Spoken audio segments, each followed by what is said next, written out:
Hey, and we should be live. That was close. Clicked start recording by accident because it's the button right below start streaming. So, this one more time. Even though I'm 99.9% sure I updated the title to Geeks Part 6. I just want to... One more time for good measure. So...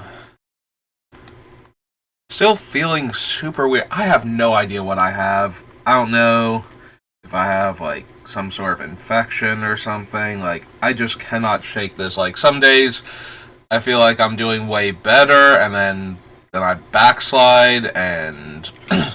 So, yeah, my throat's feeling really nasty. It also doesn't help that my post-nasal drip has been, like, the absolute craziest it has ever been. Like... Usually I get post-nasal drip for like a day, and then I have like a sore throat for a week or something.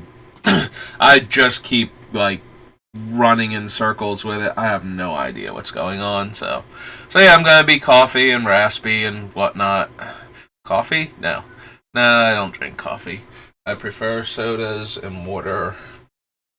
I will drink coffee, but only when I need to be awake for way longer than normal. So, which is weird because I get a lot of caffeine from soda, so it's not like the caffeine from coffee is doing me any extra favors, like, you know. But I don't really care for energy drinks, so maybe it's just psychosomatic. You know, you associate coffee with staying up all night, so drinking coffee helps more than anything else. Alright, so we had just finished beta, limited edition beta, as Gather likes to call it, so now we're on Lorwyn. I've been thinking a lot about how we're going to build Geeks, so there's something that I need to know that we'll get when we get the thing next week, the rules document update, pre-release notes and everything. So, Gix's activated ability down here. You discard X cards, you exile the top X cards of target opponent's library.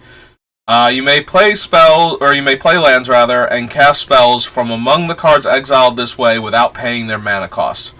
The way he's worded, it sounds like I would have to play everything all at once. Like, basically, any spells I want to cast would go on the stack, and I would get to play a land from among them during the resolution of his ability, is how it sounds like it works. But if that's not how it works, if I just can cast them, I think you would have to say for as long as they remain exiled, in order to let me cast them, you know, across multiple turns or something. So I'm going with the idea right now that when you activate his ability, assuming you have a land drop remaining, like you didn't play a land yet this turn, you get to play one land from among the cards exiled by the opponent. Although it says you may play lands, maybe you can play all of them. Huh. That would actually be pretty powerful. Like, then it's just a matter of getting more cards into your hand to discard for Gix. Because that would actually be really, really potent there. But yeah, I'm not 100% sure how his second ability works. Because there's a lot of cards with very similar wording, and the slight differences in the wording are what change what exactly you can do with a card effect like this. And I think the way he's worded, and again, I would like to see the rules document to get confirmation on this, which will be coming out like a week from today, roughly, right before the pre-release. But the way he seems to be worded is I would be able to discard X cards from my hand, target the player, get to see the top X cards of their deck.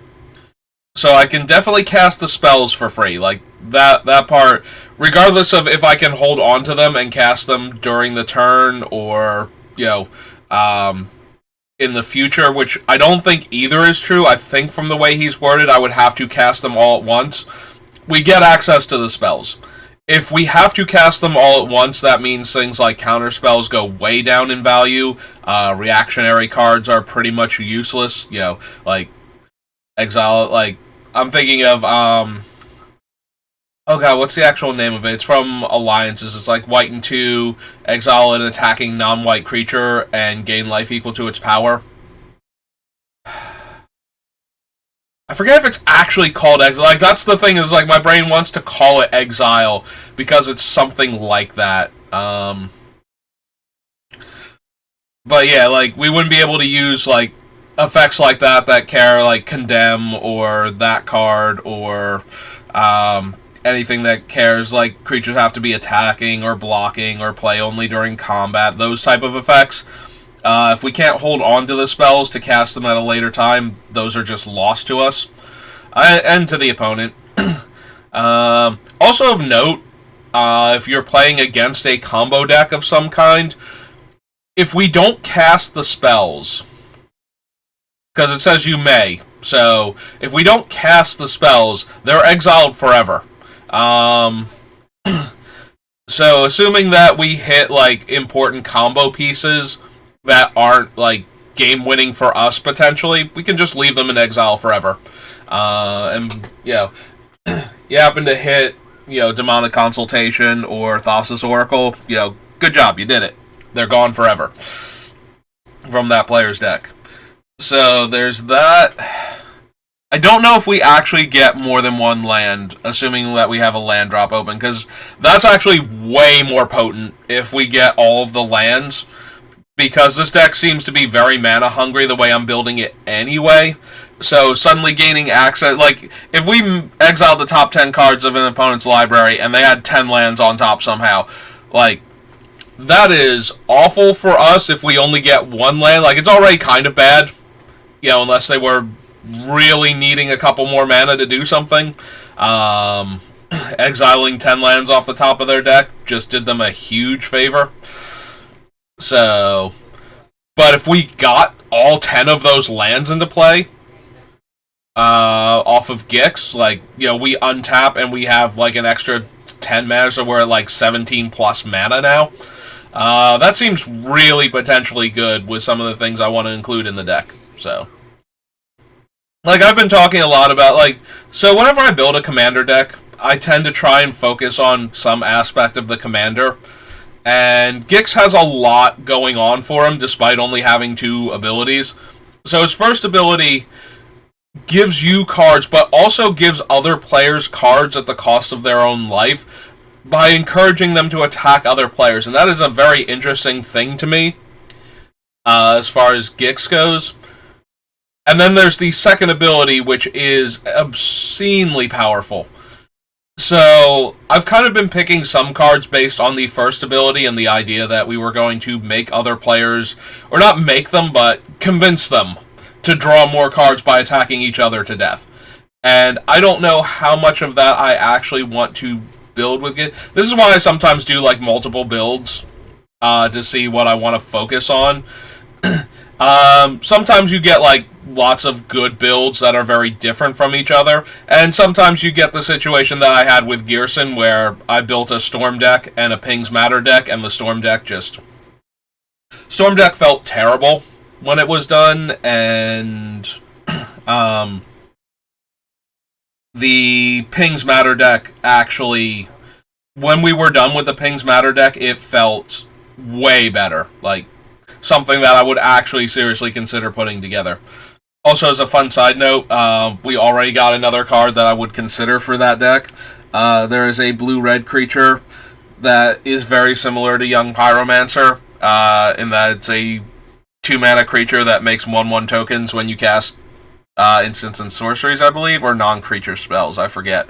But anyway, it's another creature that is cheap and efficient and makes bodies, and when you do the thing. So the Pings Matter version probably would want to try and make room for that, or at least consider it. So anyway, so we're on Lorwyn now, and we are looking for cards, but yeah, I've been thinking a lot about where I want to go with Gix. Like, do I want to focus on the first ability more, or the second ability more? whichever version, like whichever aspect of him we focus on, he has both abilities, and both abilities are going to be relevant to the deck. Like, we are still going to build the deck to try and take advantage of both of them, but one or the other has to win out because we only have like 60-ish spell slots in the deck. And I'm already committing a bunch of them to ramp and whatnot, so we will not have enough room for like everything that punishes players for drawing and things that make them discard and whatnot, and all of this ramp and like big top end spells to use, like, so we can use his activated ability and have access to all of these other big spells when we have tons of mana. So I don't know which of the two. Like I said, maybe I'll build both of them and see which one I like more, but I think the one that focuses, as much as I've been focusing on the first ability, I think the focus on the second ability is actually going to yield the superior deck. So I might have picked out a lot of cards that we wind up not actually running as I'm scrolling through things just a tiny bit too fast, like the lands we don't need, Regenerated Treefolk, Terrible Goblin, card that affects goblins, but we don't have enough black goblins to work with, even though Lorwyn does give us a bunch of them here. Like, none of them are that good. Has all the abilities of a thing in our graveyard. Game face down. You may look at and play cards removed from the game with Kolfener's plan. Skip your draw step. You can't play more than one spell each turn. Yeah, I don't think so. Whenever a creature with toughness 4 or greater is put into a graveyard from play, you may remove it from the game. End of turn, if there are 3 or more cards removed from the game with Urn, sacrifice it and return those cards to play under their owner's control. Doesn't have to be put into our graveyard, so, but we could wind up stealing stuff and accidentally having to give it back, so. Ooh, excuse me. Deathrender.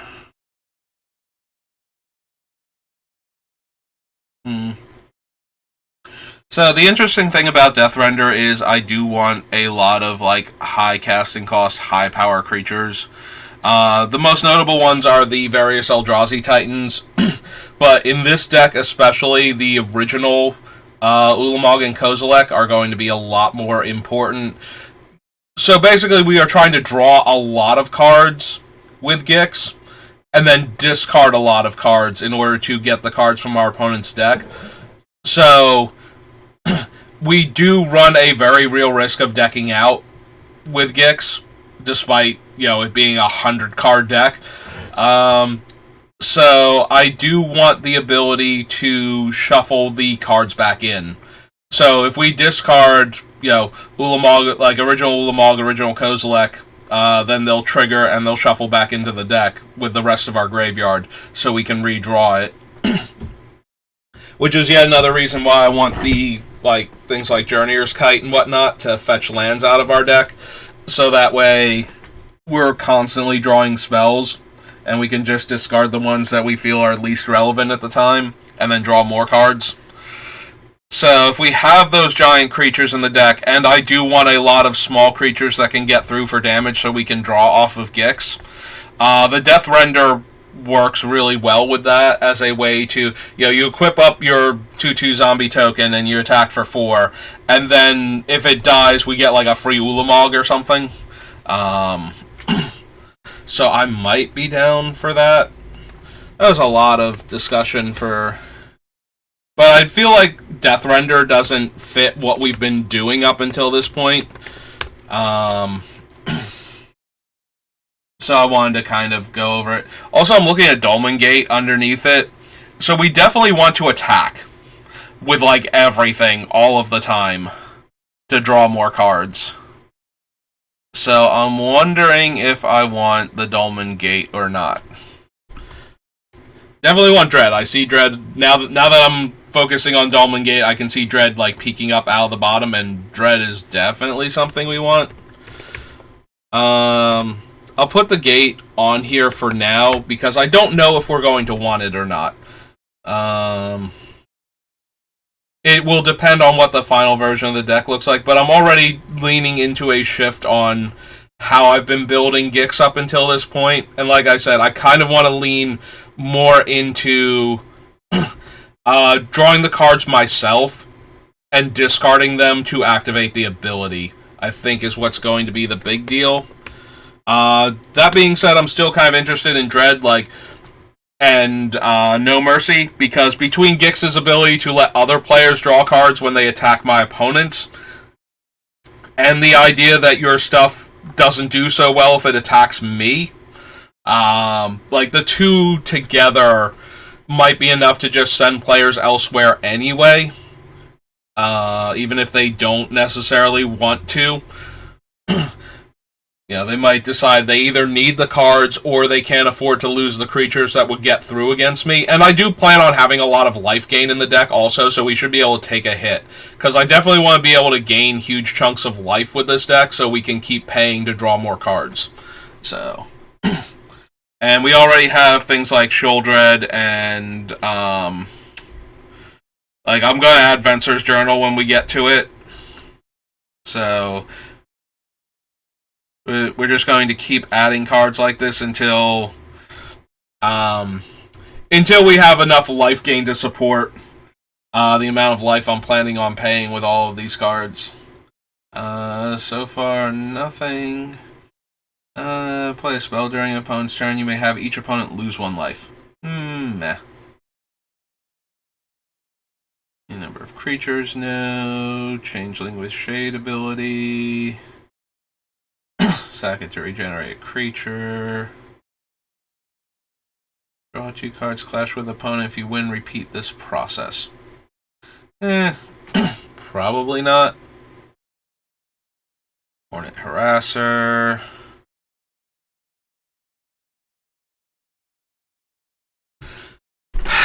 So Howltooth Hollow is one of the hardest ones to actually get active in a game of Commander.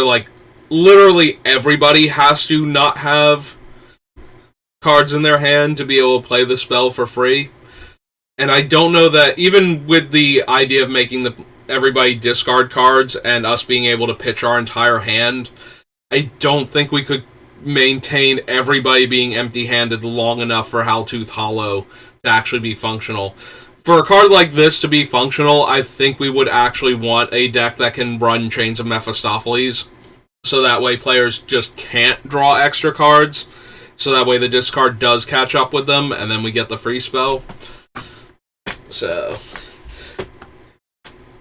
just the idea, because we already have Gix, and he already lets players draw extra cards by default anyway. So even though we have a ton of discard, and it might actually be possible to get everybody empty-handed long enough to activate that thing real quick, I very seriously doubt that it would be worth all of the hoops we would have to jump through.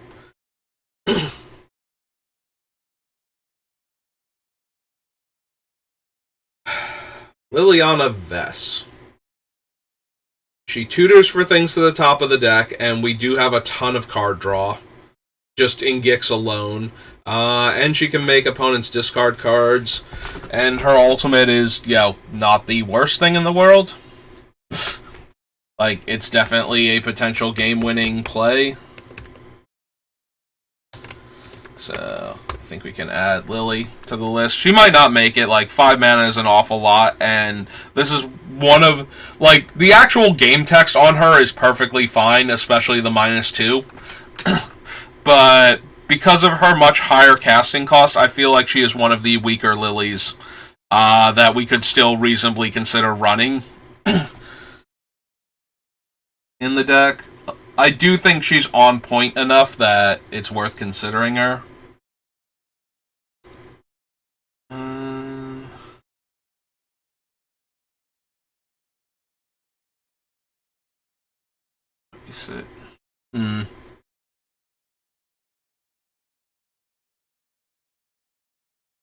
Do we have any interest at all in Makeshift Mannequin? We can certainly put a lot of cards into our graveyard.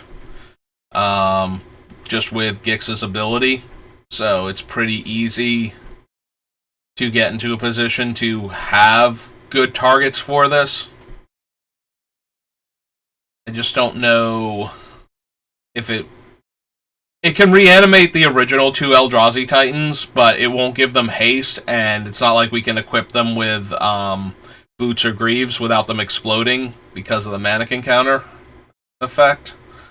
So I don't think... Yeah, probably not.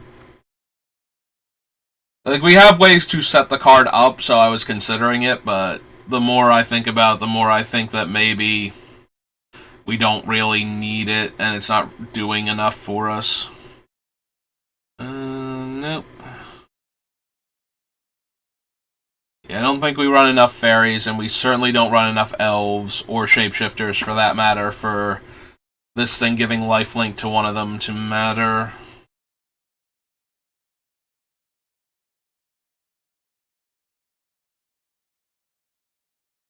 Block. Yeah, we do need, like, small evasive creatures that we can just keep getting through with so that Gix can keep drawing us cards, but I don't think a 1-mana 1/1 flyer that can't block. I'm not even sure if I want the actual unblockable, like the Changeling and the Spirit that the Changeling's referencing. Like, I don't even know if we want them in the deck, let alone something that can be blocked and also can't block for 1 mana. Like, I understand the general idea of it seems fine, but I can't imagine it's actually good enough. I don't think we need the Prowler. If you have us put into a graveyard from play, you may make a 1/1 Elf Warrior token. Have that player lose 1 life. Rings of Brighthearth, copying activated abilities. Yes.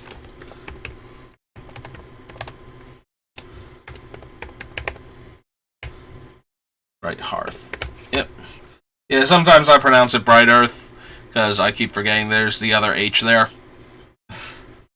But yeah, being able to copy Gix's activated ability is probably one of the strongest things we can be doing. Either hitting the same player again and doubling up on the things that we can get, or just, you know, getting to hit multiple players for the same value. Shriekmaw.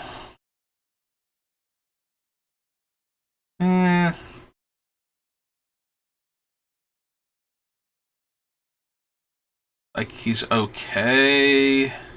Do we have anything else besides, like, the whole it's a creature with a comes into play ability, and I have a couple other things like that, and I'm considering, you know, like, doubling up comes into play abilities and such. Like Panharmonicon, and possibly going back and adding the Conjurer's Closet. I mean, if we do things like that, Shriekmaw goes way up in value. And the fact that he can be a terror for 2 mana. Don't think we need Springleaf Drum. No, the Goblin. No, the Sprite. No, that. Hey, Tree Folk spell, +3, -3. No. No, that. No, that one. That doesn't work. Vivid Lands. No. It's a goblin card back, right? Oh no, target creature card from your grave. Oh, if it's a goblin card that gains haste. That's still a 5 mana Gravedigger. I don't think we need it.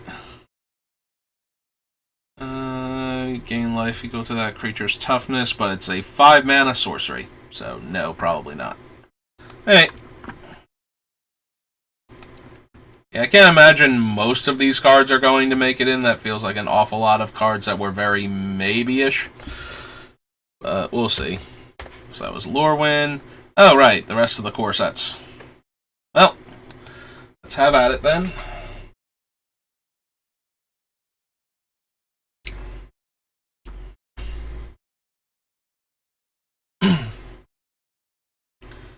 Loses 1 life. Nope. Destroy a tapped creature. Good old Black Knight. Swamp Walk. 1 lifelink. Consume Spirit.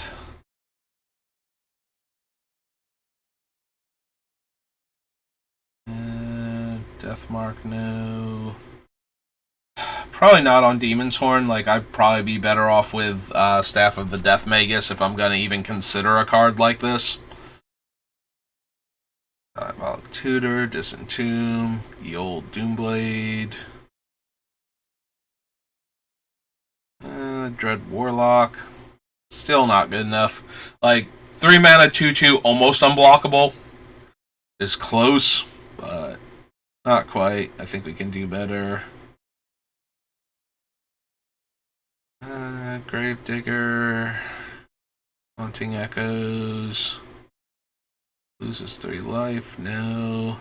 Hypnotic Spectre. More bats. Lily again. Looming Shade. Loses flying. No. Megrim maybe. Still.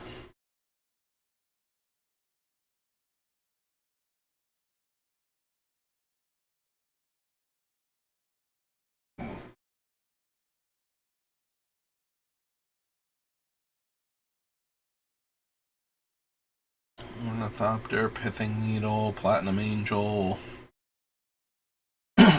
Relentless Rats. No. No to all of these.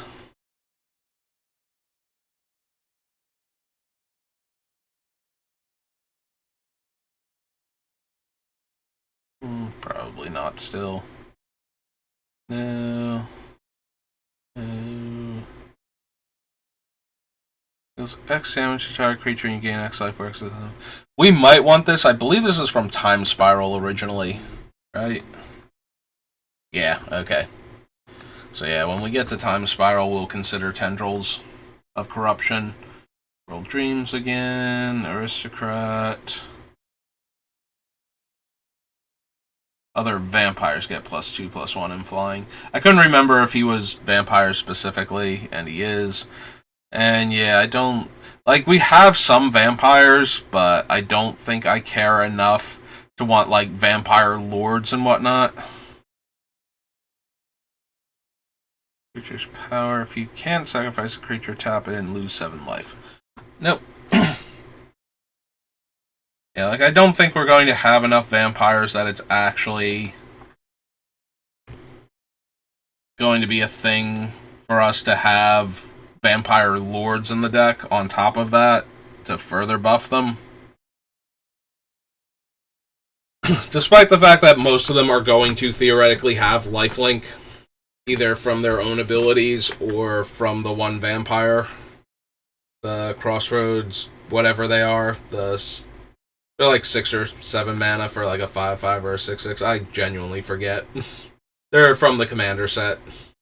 The Crimson Vow one. 3 life, gain 3 life. Oh wait, lose 3 life, you gain life equal to the life lost this way. Huh. So this can potentially gain us somewhere in the neighborhood of like 12 life? 9 life? Something like that? 3 to 4 opponents. 4 mana gain 9 is not... I don't know that we have enough room for like a Siphon Soul functional card at 4 mana. Like, I might just want the repeatable ones instead. It's a little bit tempting though. 3 life per player is a decent chunk of life to gain, and is also like 3 life from each player's life total is not like an unreasonable amount for our 4-drop spell to gain us 9 life, but I think if I'm going to go for a thing that's mostly about gaining me life, I really want it to gain me a ton of life or be repeatable. Like, I would rather run Corrupt than that thing, for example, and just hit one player instead of gaining 9 from draining 3 players, I would rather gain like 7 or 8 and kill a thing with Corrupt, or, take 1 player out of the game, potentially. Another Demon Deathgate.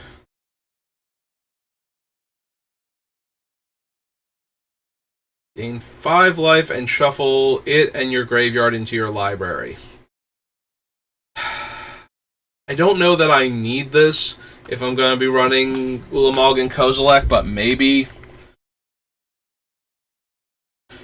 Yeah, this is one of the ones where I might actually be interested in it because of what else it's doing.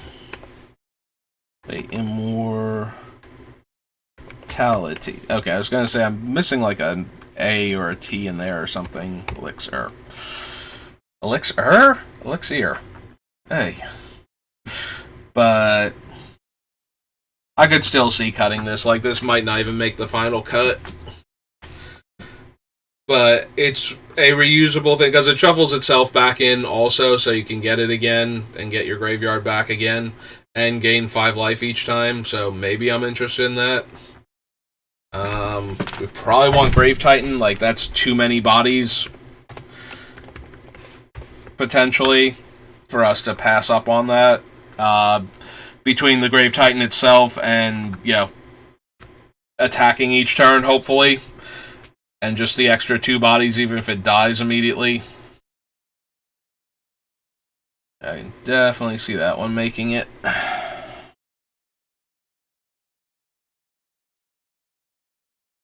Idol is 2 damage to you. Yeah, no. The Line of the Void, no. Liliana's Caress.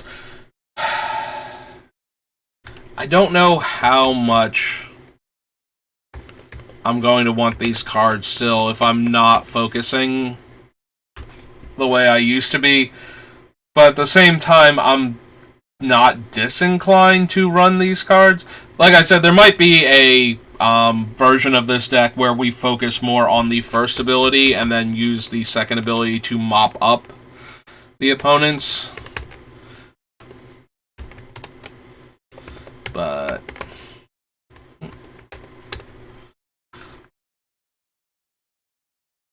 in which case, cards like the Caress and the Spectre go up in value in that deck. Like, they work the same way the other things that I wanted to run in this deck were working.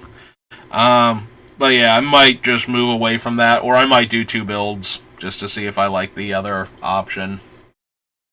I haven't quite figured it out yet, so I don't want to not have them written down and have to go back and find them later on, because they're not cards I'm going to be thinking of.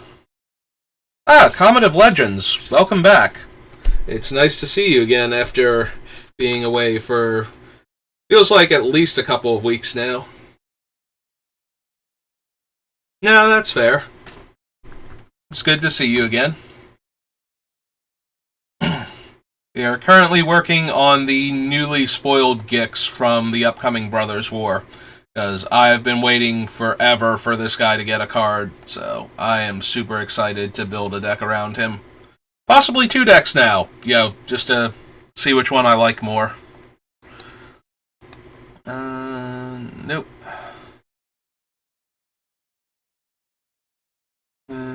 Gives it a whole bunch of abilities. Probably not. Temple Bell. Only if we go with the wanting players to draw a card so I can make them discard. Temple Burl. Is a creature, scry one.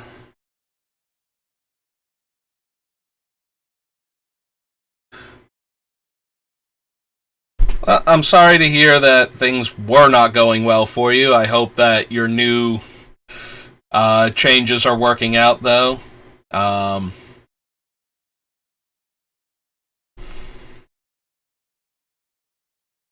It's never good to be in that kind of place mentally for too long, so I'm glad you're trying to do things to get yourself out of it and get yourself on a better track.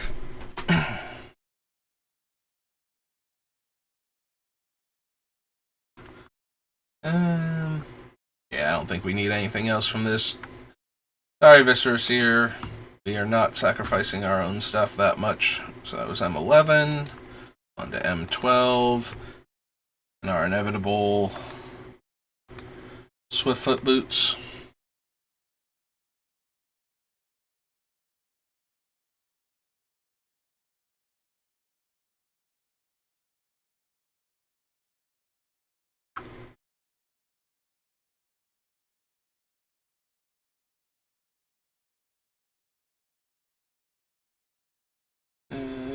It's a reprint. Bloodthirst 3, probably not.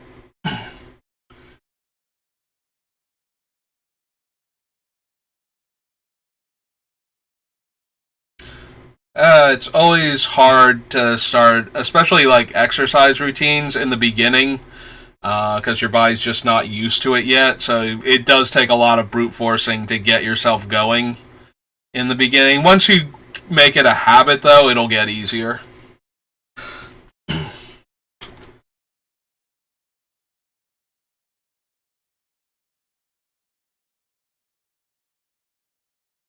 Tapping a creature, gain control of it instead if I have all 3, but I don't think I'm going to bother. Deathmark, no. +1/+1 until end of turn, no. Doom, Distress, Doomblade.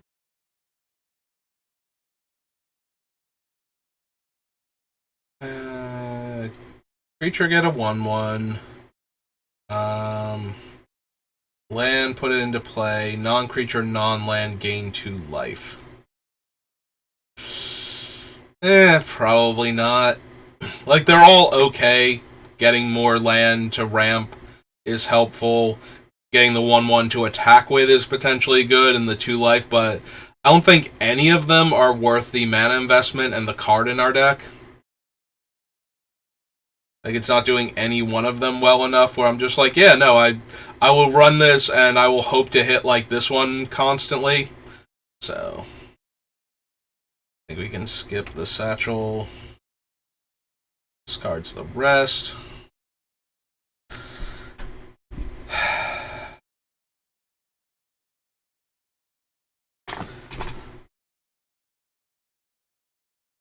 Yeah, the more I think about, the less inclined I am to really want to care about taking away all the opponent's hands, and the more I want to focus on Gix himself. We might wind up building the other version, though, especially if the trying to focus super hard on his main ability isn't working out. We want to go back and consider the discard route. I think we can add in the giant flying demonic tutor to this version. Potentially. Scepter deals 1 damage to a player or 3 damage. Yeah. Yeah, I don't think I want those enough. Dead Robot. Sorin might make it in when we get to him. Deals 10 damage and gain 10 life. Like, obviously I want Corrupt, and I might want the one from Time Spiral. Vengeance is okay in that regard. I probably just want, like, Drain Lives and whatnot, though, before I would want this, and I haven't been adding them in either, because they can actually hit creatures also, if we need to. So, yeah, I think we can skip Sorin's Vengeance. Activate this ability. Right. Future Ghoul. There's the Swiftfoot Boots. Swiftfoot Boots. Taste of Blood. No. Yeah, the Throne out of the 3 Empire pieces is the one I would most be interested in. Just because making 5 1/1s makes it really easy to get through for damage every turn. Tormented Soul. Can't block and is unblockable. Yeah, this is the one where I don't even know if we would want this one. I can add it to the list along with the Modern Horizons one. the shapeshifter one, but we probably won't wind up running them. They do go very well with Gix early on, to just keep getting hits in and drawing cards, but that's about it. Afterwards, it's kind of like, yeah, that's cute, and it's going to get swept away by anything else. The only benefit is we might, like, nobody wants to waste a targeted removal spell on it, so we have that going. But once we have that in Gix, I feel like that's going to encourage people, if there's anything else going on, to just wrath the board and get rid of all of them.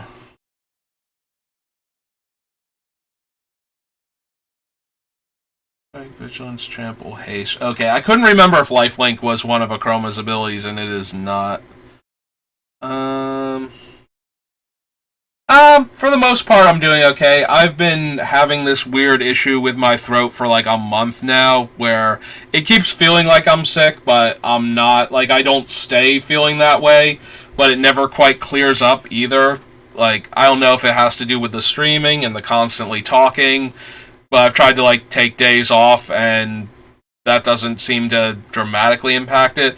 I've also, I have seasonal allergies, and they've been really bad this year, and I was actually sick like a month ago, so I don't know if that has anything to do with it, but I've just been it's been obnoxious more than anything.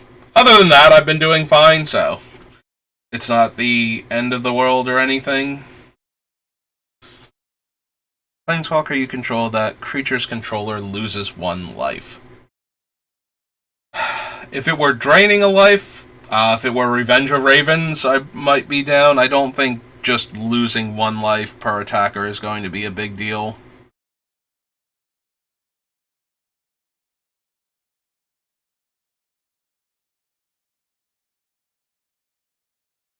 Yeah, that's been mildly distracting for like a couple weeks now, because it just does not want to go away, whatever it is, or heal or something, anything. But other than that, I've been doing okay, so can't complain too much.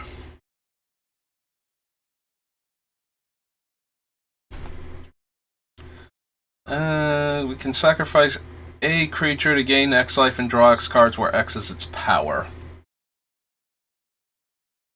Yeah, I think we should consider that. If I'm planning on running Eldrazi Titans and I want to activate Gix for huge amounts, I can see the Disciple of Bolas actually doing good work here.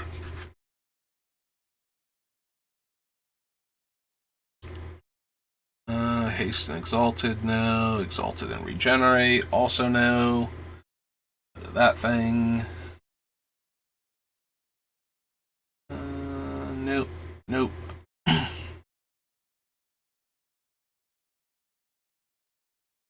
Right, Exalted. +1, I can get a swamp. The -3 can kill a thing based on the number of swamps I have, or pump. And the ultimate makes my swamps tap for more mana.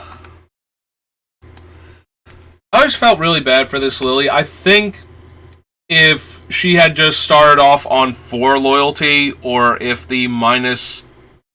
Because I don't think the -3 being a -2 is reasonable.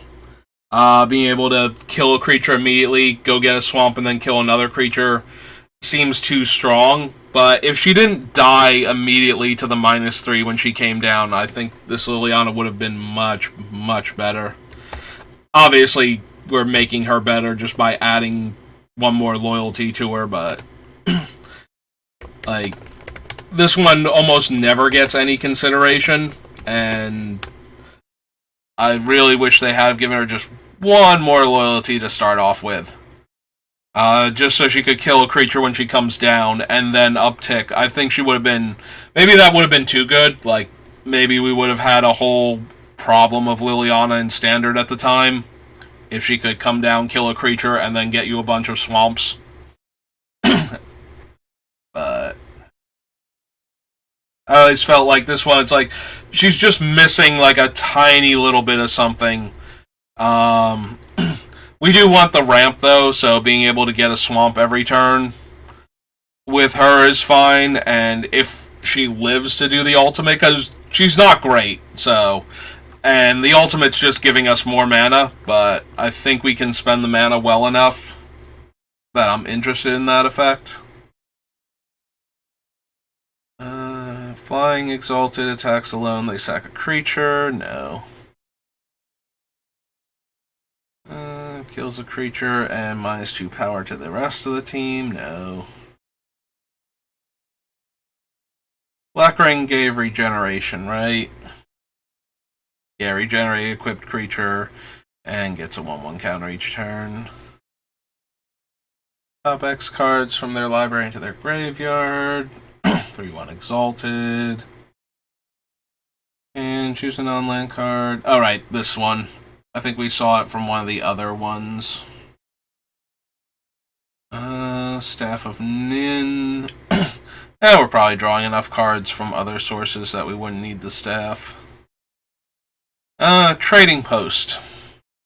So it lets us trade a card in for 4 life.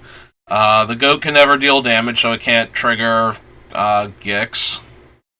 We can buy back dead artifacts, and we can sack artifacts to draw cards.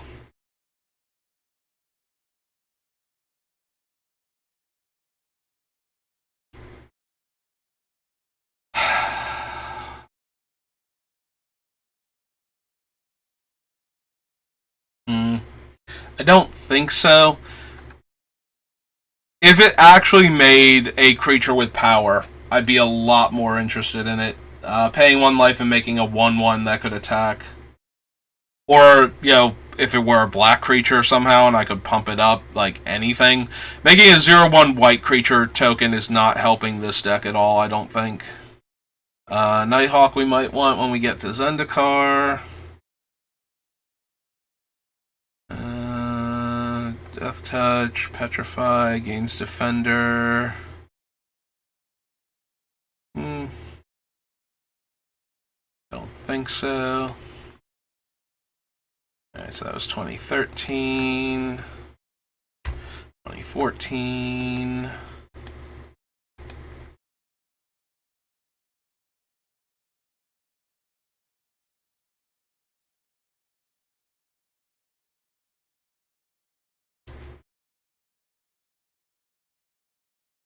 Intimidate, no. No. Don't think so. Creature gain 4 life. Sack a creature named Festering Newt loses 4 life. You gain life equal to the life lost this way. Nope. Corpse Hauler, Corrupt again. Every creature you control dies, you draw a card and lose a life. Do I actually want that? Like, if we attack with a whole bunch of token creatures, if they die in combat, we would still get to draw the cards, even though they didn't connect with the opponent. And it's also a triple black enchantment for things like Grey Merchant and whatnot. So maybe. Don't want the Cockatrice. Fixer again. Festering Newt, no. Creature, drain 1 life, no. No. Lifebane is Intimidate. Gets a green or white creature card from a player's hand, potentially. Don't think so.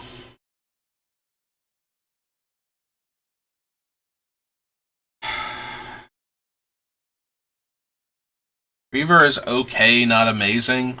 Makes the opponent discard, but they get to choose. Then I make a 2/2, which makes it easier to get through for damage on future turns, but... yeah, I can't imagine actually wanting this thing by the time we're done.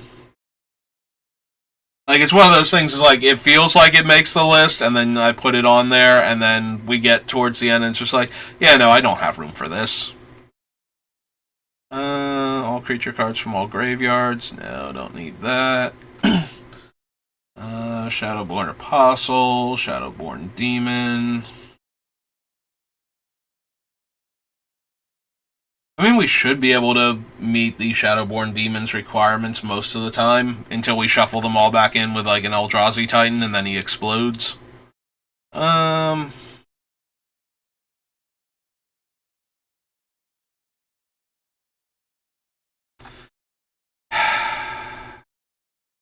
That being said, I don't know that I actually care enough to bother with him. So, I cast a black spell or Swamp enters the battlefield. It's 3 mana. Yeah, probably not. Triggered ability you control. Don't think we need Strionic Resonator. We're not running enough slivers to care if they have lifelink. Trading Post again. Warlord. That. Zombie and Xanthid Necromancer. Nope. Alright, so that was 2014. On to 2015.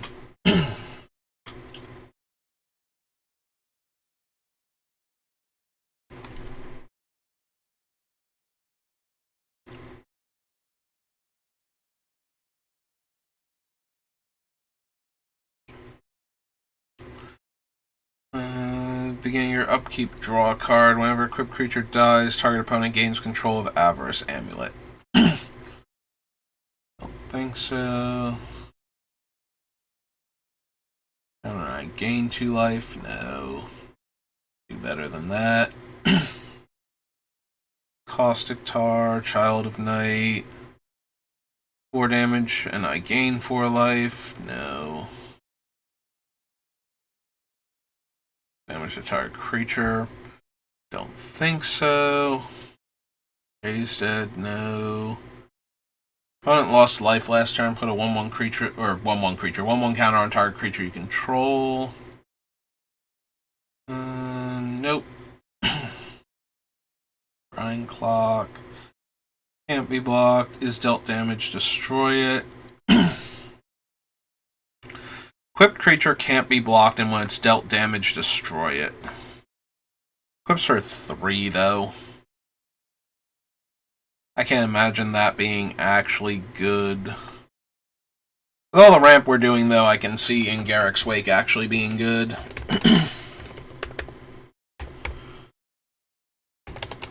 Wake. Indulgent Tormentor. Draw a card unless target opponent sacrifices a creature or pays 3 life. I think so. Whenever a creature you control attacks, defending player...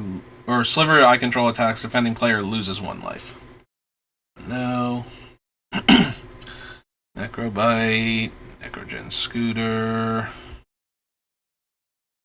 Top 3 cards. No. Can't run that. Opponent searches their library, they lose 10 life. Creature dies, he gets a 1/1 counter. No. Gains Death Touch? No. Perilous Vault? No. Mr. Maggot. Scuttling Doom Engine. Your Vampire. Source would deal damage to equip damage, prevent X of that damage, where X is the number of creatures you control, and equip 2. The Soul of Innistrad. Turn up to 3 target creature cards from the graveyard to the hand. Yes, actually. So, Soul of Innistrad, if we're ramping as hard as I want to be, its activated ability lets us get 3 cards back in our hand to discard again to Gix, if nothing else. And I am A-okay with that. Like, we might not wind up running it, we might not have room for it, but that is definitely an activated ability. And we can always exile it to get 3 cards back, just to pump up what we can do with Gix anyway. So, yep, I'm down for that one. I think we need the Chain Veil. No. No to Ulcerate. No to Unmake. Walking Corpse. Wall of Limbs. Oh, there's Waste Not. Willforged Golem, no, which is familiar. Loses Hexproof, gains First Strike and Death Touch. Nope. And Zolf Shade. Alright, and on to Origins.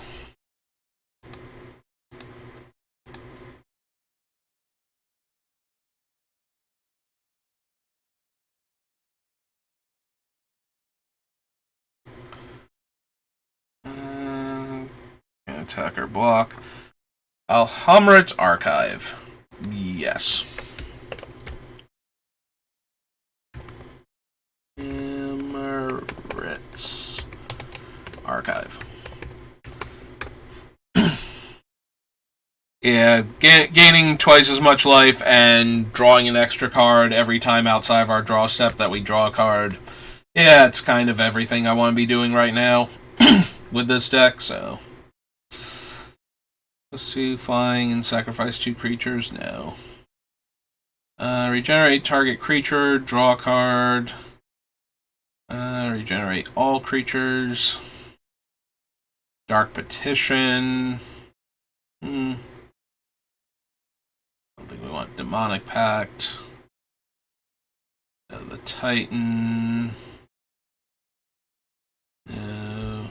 No. Consulate, no. Winnower. Actually, do we want Foundry of the Consuls? Makes 2 1/1 flyers by sacrificing it. And we don't have to do it at sorcery speed either, so we can make them end of turn and untap with them. We do have Crucible to get Foundry back, also. Might actually be down for Foundry of the Councils, or... yeah, Councils.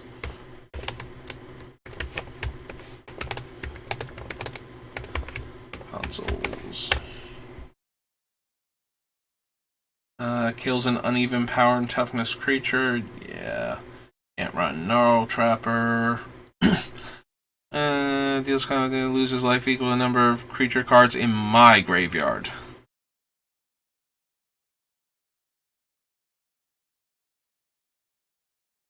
I don't know how many that's going to be, even.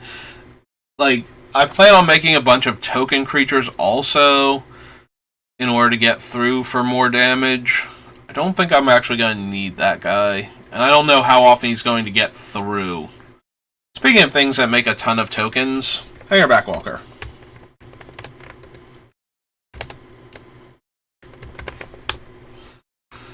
One for each enchantment I control. Probably not. Whenever a permanent owned by another player is put into a graveyard from the battlefield, I draw a card and I lose 1 life. Yeah, Kothafed's dangerous because you can't not do it.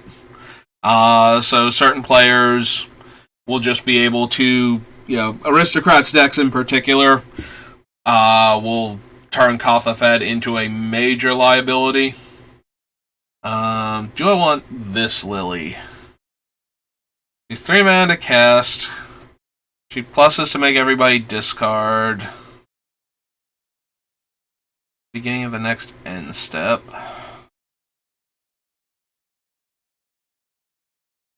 She's also a 2/3 lifelinker, and when one of my other things dies, I get a zombie token. Maybe?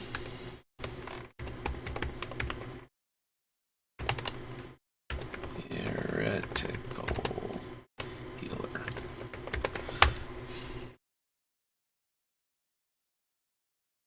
Macabre Waltz, Mage Ring.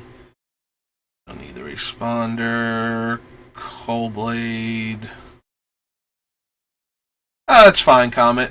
I just appreciate you stopping by and saying hi. It's always good to see uh, everybody in the chat that has stopped by at some point in time or another to actually say something. It's always good to see them and find out how they're doing. So I'm glad you're doing better now than you were before, and I hope that trend continues. But lurk away. I'll be over here picking out cards. Your control if there are 2 more graveyards with additional counters. Nope. Night Snare, no. Orbs of Warding.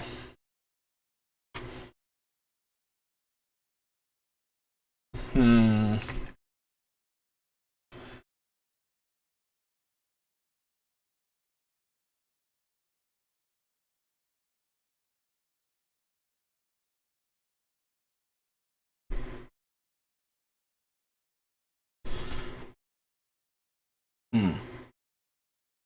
I was thinking about it. I'm looking at it as, more ways to discourage players from attacking us because we'll take less damage.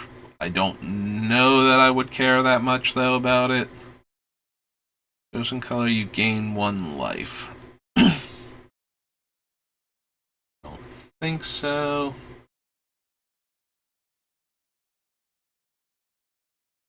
Loses 2, read the bones. Revenant, Rogue's Passage. Creature dies, scry 1. 5 mana, each opponent loses 2 life, and I gain 2 life, only if there are 4 more creature cards in my graveyard. It's okay. It's not amazing for what we're doing, though, so. Creature you control.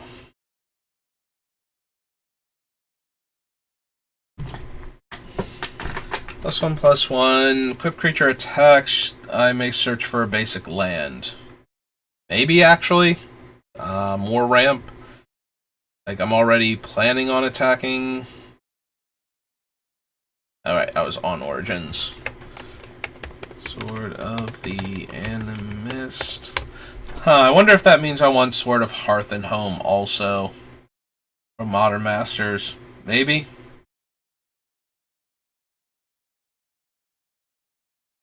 I don't know that I need Tainted Remedy. We have a couple cards that stop players from, or stop opponents from gaining life. I don't know that I need to full on flip the switch on them for a card.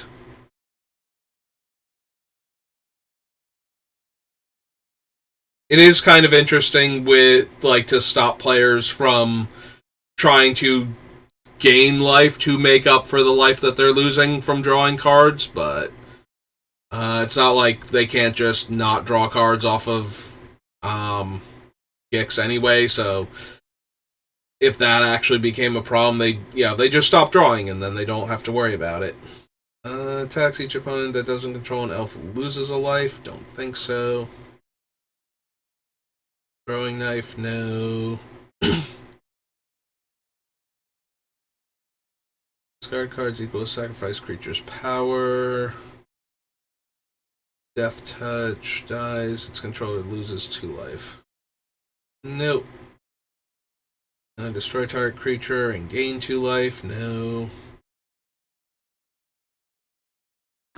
Nope. Okay, so that was Origins.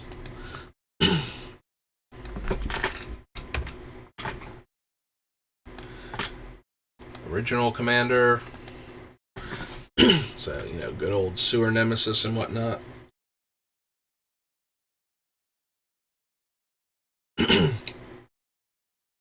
Let's see, there's going to be the thing that makes, excuse me, a 2/2 for each creature I make my opponent sacrifice. The Siphon Flesh, I think it's called. Alright, creature, player. That creature's controller or that player makes a 1/1 squirrel token. Think so.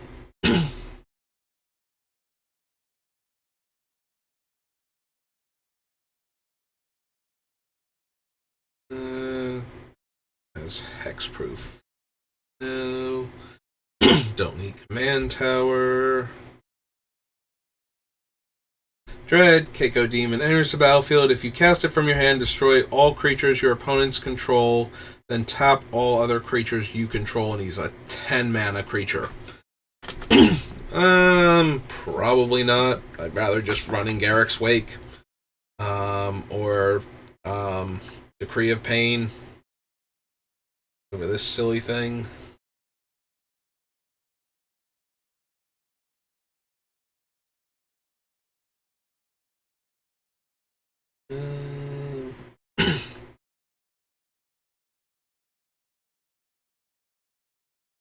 Sis Trap, no. Grave Robber, O-Stone, Patron. Razor Jaw.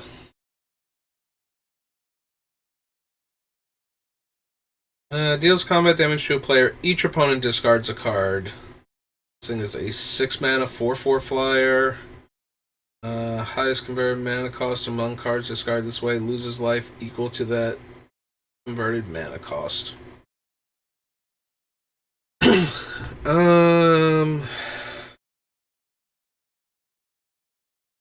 Yeah, I don't know that I care enough. I guess I should add him to the list for when we do, in case I want to do the deck still as a discard thing, but I can't imagine wanting to bother with this thing either way. This is a 6 mana 4/4 flyer. I guess it's still okay. Like, it can potentially cause the players to, like, one of the players to lose a lot of life. If they can't get rid of their best card or their most expensive card outside of his ability. I mean, they still get to discard what they want, right? He's not at random. Yeah, okay. So yeah, they would have to be stuck with like one giant card in their hand to really get hurt by him. Choose a player, power and toughness equal number of cards in that player's graveyard. Cast a spell, that player mills a card. Nope. Cards of their library into their graveyard, where X is the total amount of manas paid this way.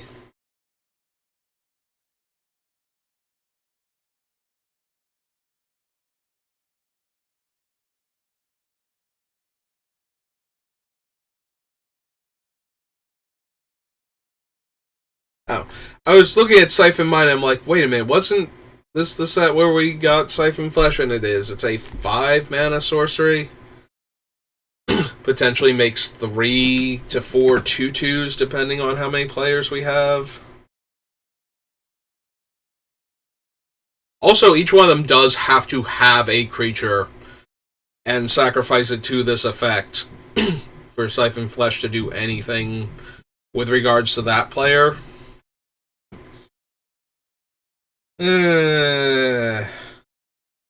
That might be the deal breaker. Like, it's already not amazing. It's okay. But the fact that I don't get the 2/2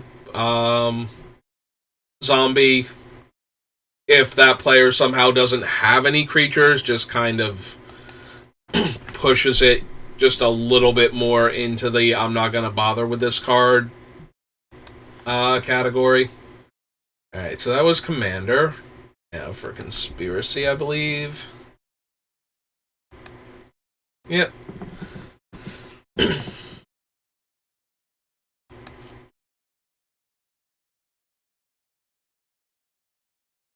So no. The Black Rose is Psychosis gets more votes or is tied. Each opponent discards 2 cards. Otherwise, their things get -2/-2. Meh. Nope. No. Go to all these draftable cards. Deal Broker's a little interesting with things like the Bone Miser, but I don't think we need that. This one until end of turn, no. Didn't vote like you, they lose 2 life, no.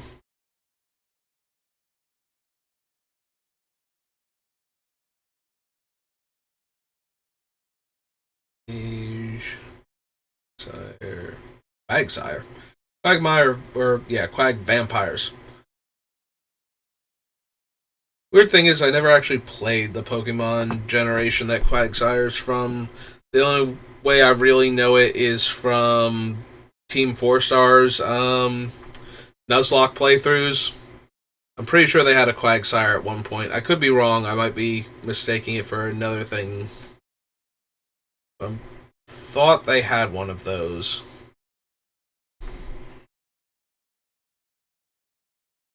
At one point. Their silver playthrough is still my favorite, though. Nothing could ever hope to top Mr. Steak. Or Slowmar, for that. Like, just the amount of personality they were able to give, like, all of their character, like, all of their Pokemon in that game was just top tier. Also, them hacking the game to give the champion their champion team from their Fire Red Nuzlocke playthrough. Also top tier, especially the way it crashed the game, like with their whole running joke about how Slowmara works and the idea that it's a Slowpoke they got from a well, so they named it Slowmara after Samara, the girl from the Ring movies. So the fact that the game would just randomly crash sometimes and everything would look crazy because they had edited in their like their champion team from Red, so that way they would get to play against basically their character from their Red Nuzlocke. Was just like wonderful, but I don't think anything tops Mr. Steak and his functional immortality and his ridiculous personality. Yeah, Mr. Steak was their very special little boy, and they were all so upset when they got him because they used a random. They used, they agreed ahead of time, like, to use, like, their last number in their trainer ID to determine who their starter would be. And they wanted anybody except the Chikorita. I think it's called, the little grass one that you start with in, like, Silver. And that's who they got. And they were going to name it Mistake, but then it turned out to be a boy, so they named it Mr. Steak instead. And by the end of it, they all loved him, and he was like their ace at the end, and it was great. Also, the sheer number of times that Mr. Steak was supposed to die, like, anything could have or should have killed him, and he just did not die and kept on going. And the idea that he didn't know he was supposed to be in danger, so he just wasn't a lot of the time. And everybody else was terrified for him, and he was just like, no, I'm fine. Like, fire kick from Hitmonlee, nothing. What's the Slowking gonna know that's gonna hurt Mr. Steak? Does Flamethrower? Everybody panics for a second. The battle in Misty's gym. The battle in Misty's gym was the best one. Like, absolutely should have died. And didn't, and that was amazing.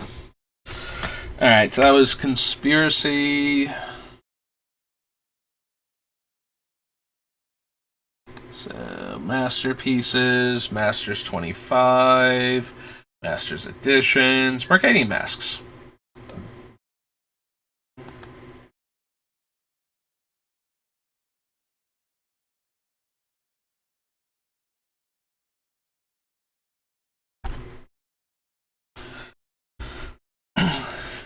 Becomes blocked, defending player discards a card. Nope. Black Market. We keep doing this where I keep thinking we're going to add something like Black Market just because I want all of the mana from it. And maybe we still do. Like, maybe this is still good enough to make the deck, but... Fog Witch, on the other hand, being able to cast Dark Ritual when she's a 3-mana 1/1 on top of that, probably not. Nope. No. No. No. No. No. Yeah, just double checking. I can never remember exactly what the mercenaries effects are, but none of the Catarans are gonna make it. Like, they just don't do anything else. A 5 mana 3/1, and it costs 3 mana to regenerate? No.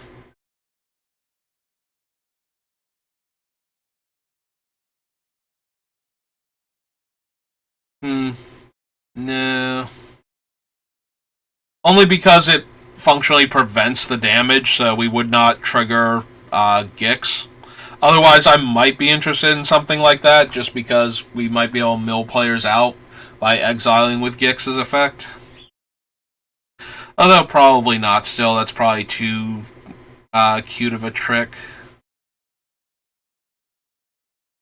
No to extortion.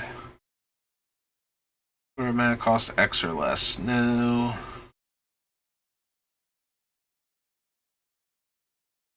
Creature you control instead, and it's 3 mana to activate.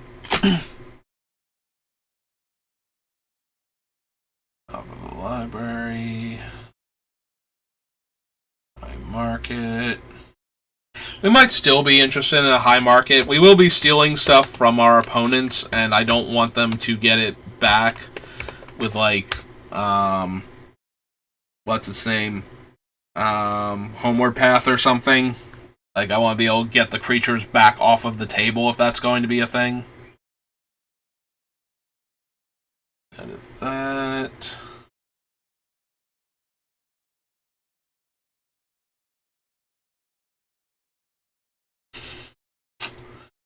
Horn of Plenty is a 6 mana artifact. Whenever a player plays a spell, they may pay 1. If that player does, they draw a card at end of turn.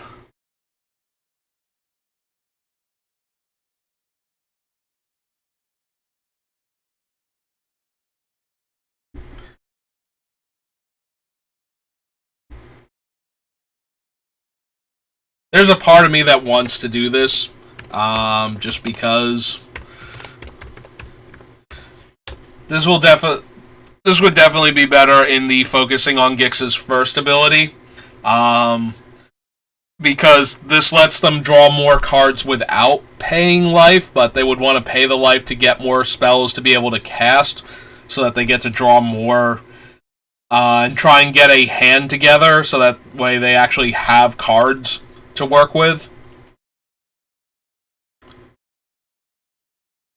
I don't know. Like I said, I might build both versions. I might just build the one version. Creatures you control can't be blocked except by artifact creatures and black creatures.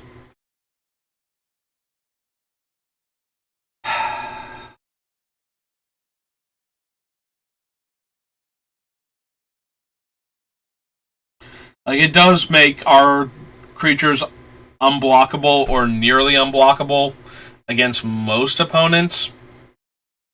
And even so, the only opponents that can reasonably block us are those whose creatures are very heavily in black or artifacts.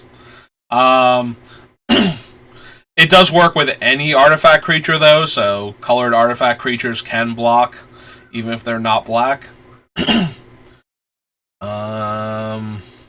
And it's a 5 mana do nothing enchantment otherwise. Probably not then. Play a spell that color, pay 2 and gain 2 life? No.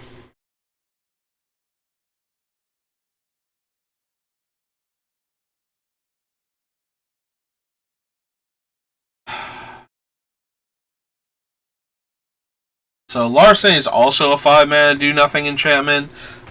I'm more adding this just in case I build the other deck at this point, because I could see running Larceny as a way to get through for damage and draw more cards and make the other player discard the cards. Play a land, you may draw a card. Nope, I intend to be playing a land every turn if possible.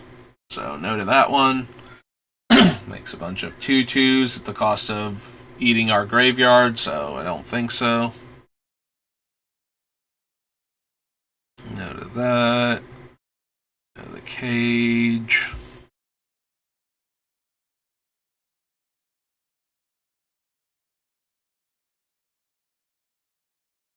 Target creature or player this turn. Don't think so.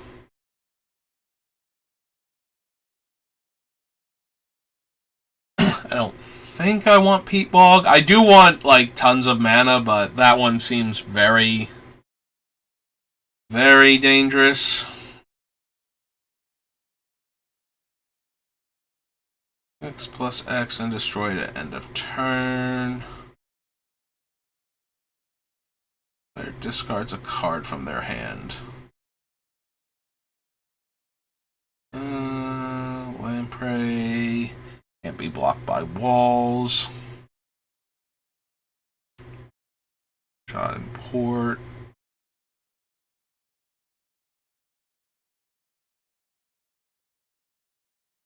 Target player discards a card from their hand. Any player may play this ability, but only any time they could play a sorcery.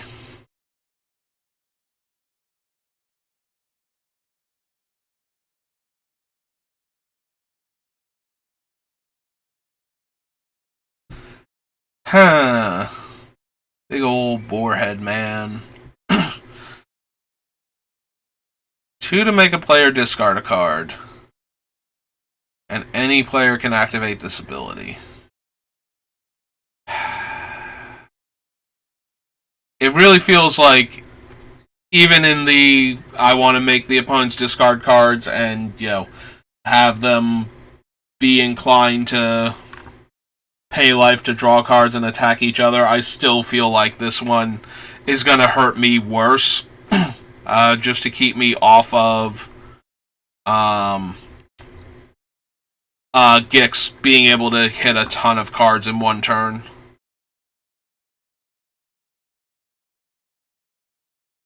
It is darn close, though, to the first deck where I ever was like, yeah, maybe I would run Scandalmonger. Sever Soul. If Sever Soul were not a sorcery, I could see running it. Gaining life equal to the toughness and instant speed for 5 mana. Probably something I'd be interested in.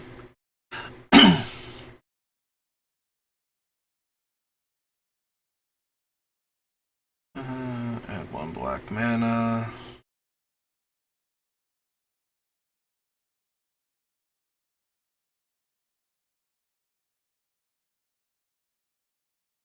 Probably not. I think we can do better than the Skull of Ramos. Random from their hand? No. No. Crashing Wampus? No. Pro Artifacts? Probably still not. Toy Maker? No. Undertaker?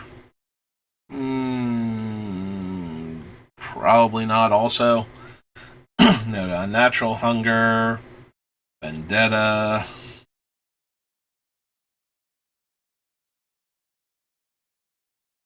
Upkeep.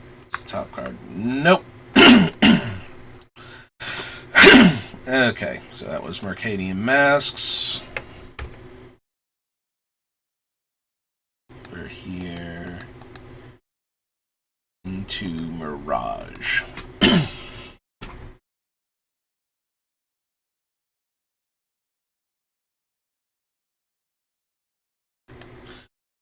Alright, I'm going to let Mirage search up, and I'm going to go grab some more water. I will be right back.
Okay, and I'm back.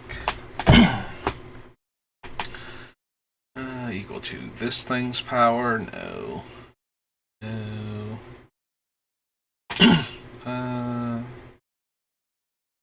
Tap target artifact, creature, or land, and it doesn't untap. Game, and an artifact, creature, or land from the game? No. No. Nope. Nope. No. No. No. Flanking and regenerate? No. Makes O1s? No. Charcoal diamond? Maybe.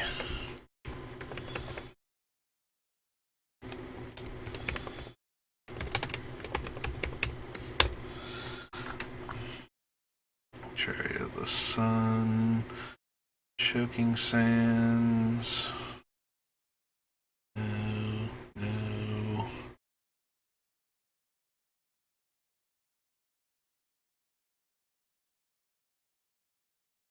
Think we need Crystal Vein. That seems a bit much for ramp. It does make 2 colorless mana if we want it to, like, to speed things along a little bit, but I think we want, like, to be able to sustain the mana for the most part. I do have Dark Ritual in the deck right now, and possibly the Commander Legends, the Jeweled Lotus, just because turn 1 Gix is so strong. I don't think we need any other ritualish ramp. Our opponent loses 1 life, gain 1 life. Remove from the game 3 cards in a player's graveyard, or target creature cannot be blocked this turn except by black or artifacts. Gain 4 life or gain 8 life? No. Nope. Nope. Can't gain life. Upkeep, player loses 1 life, and if it's targeted, everybody, or not everybody, caster loses 5 life.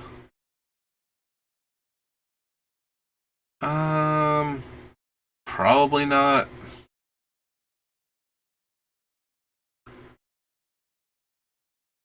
-1 counter on each creature. Nope. Rampage, Infernal Contract. 1 damage to each green creature. Lion's Eye Diamond, no. Mana Prism. Garrus Tome. Marble Diamond, no. Nope. That player has 5 or more cards in hand, deals 2 damage to them. Don't think we need that. Power, Painful Memories, no. Also, probably don't need Pauper's Cage, even though that's easier to trigger. Alright. If that player has 2 or fewer. Target artifact, no. I think we need Pirage, Ravenous Vampire. Nope. White creatures or all green creatures lose 2 life for each creature put into a graveyard this way. No. No, no, can't run. Go to Shallow Grave. Shaku.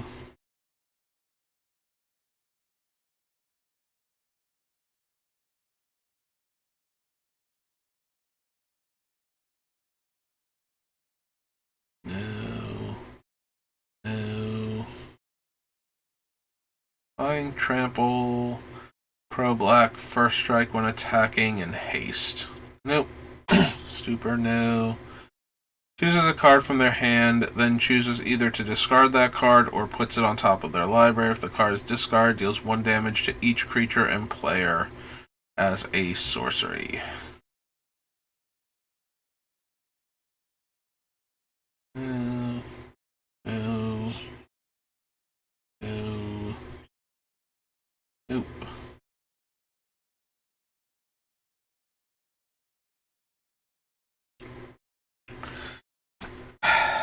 Is this deck willing to run Withering Boon? Possibly.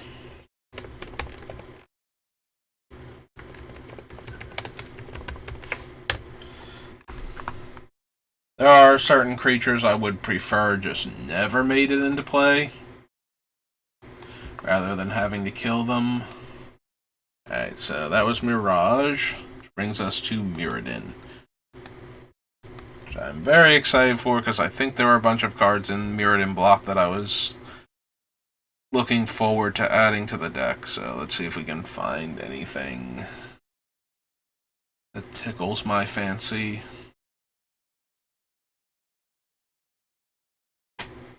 There's the Altar of Shadows. Banshee's Blade, Barter and Blood. Destroy target creature or return a creature from the graveyard to play and sack 3 lands. No. Blinkmoth Urn. Yeah, not unless we could find ways to tap it consistently on other players' turns, so they don't get the mana. Custodian, Chalice, good old Chimney Imp. No. Probably not. Clockwork Dragon, Clockwork Vorak, Cloud Post, Consume Spirit.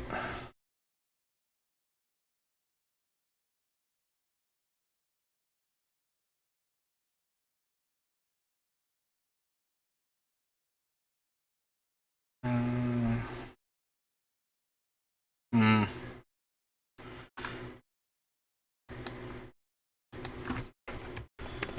I haven't added the Drain Lives in yet. Maybe, though. The more I think about it, the more I think maybe I want these. So we'll consider them at least. Copper Mirror, Copper Shard, Crystal Shard, Pulling Scales.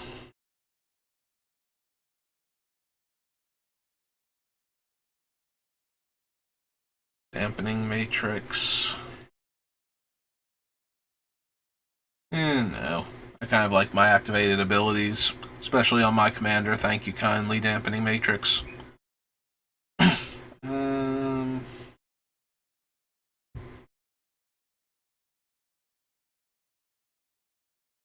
Duplicate is fine, but we probably have enough removal and being mono black. Don't feel like running extra planar lens. Your resource an opponent controls deals damage to you. If Farsight Mask is untapped, you may draw a card. I mean, kind of funny. Yo, if they attack anybody else, they can draw the cards. If they attack me, I get to draw the cards. But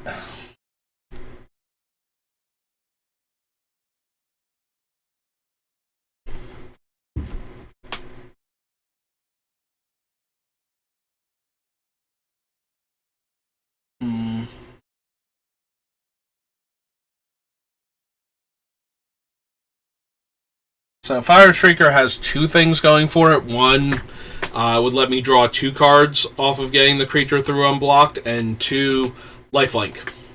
Lifelink on my creatures gets way better when they suddenly deal twice as much damage.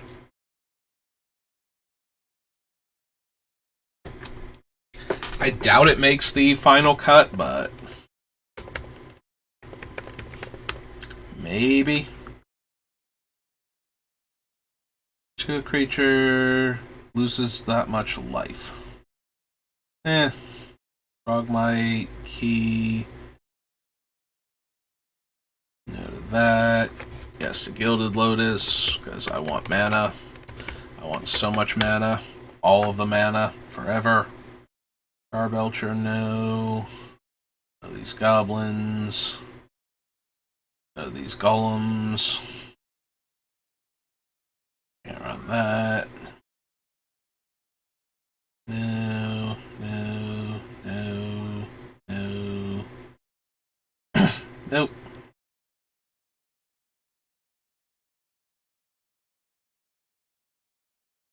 Nope.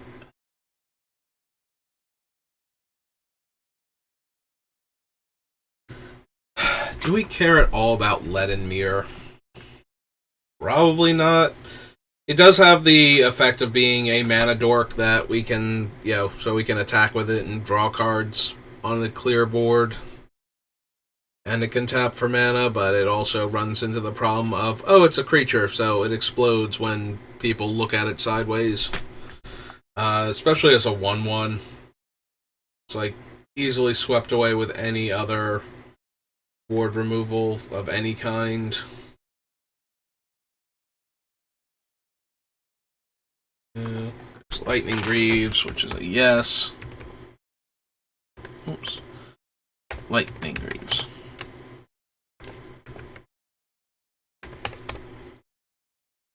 Stone Mirror, no. Luxodon Warhammer, probably.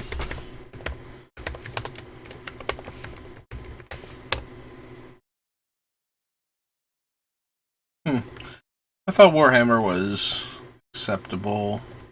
Or do I have 3 M's? I have 3 M's. Okay. That would explain it. No. Deals combat damage to a player. You may draw 2 cards and discard a card from your hand. I mean, it's kind of already what I'm doing, but... Also, 2 to cast and 1 to equip. Maybe. I'm interested. I probably don't have room for it, though.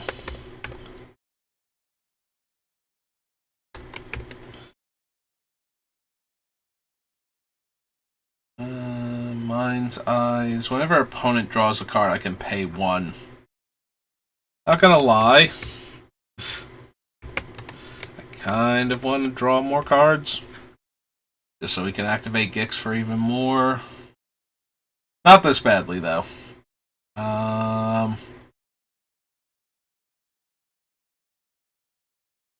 Keep draw a card if you had no cards in your hand. If you had a card in your hand, deals 1 damage to you. Yeah, don't want to draw cards that badly. Although we can, we activate Gix, we have no cards in hand, but I think we have enough other ancillary card draw that we would probably have some amount of cards in our hand at that point. Which also means that the Orrery probably doesn't need to be in the deck either. Incubator, no. Mind Servant, no. Prototype, absolutely not. Alright, so there's...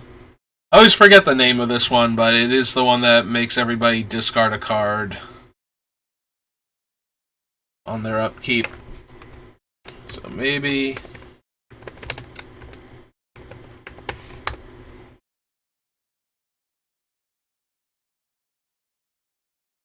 I think we need the Spell Bomb, though.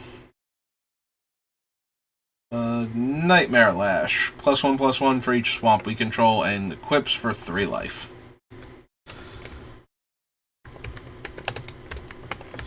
And you're just not going to let me get that equipped for free, are you? Just so I don't... I'm trying to equip this thing to giant lifelink creature, or, to lifelink creatures in general, so that they are giant, and then I can gain a ton of life. And you're over here like, well, if you paid 3 life to equip it, that's better than mana, right? It's like, technically, in some cases, but, yeah, one of my goal is to gain life. No.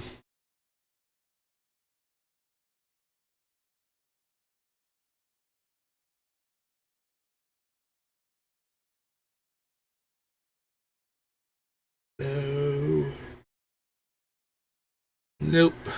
Also no. No. Go to Oblivion Stone, which is my go-to default for board wipes.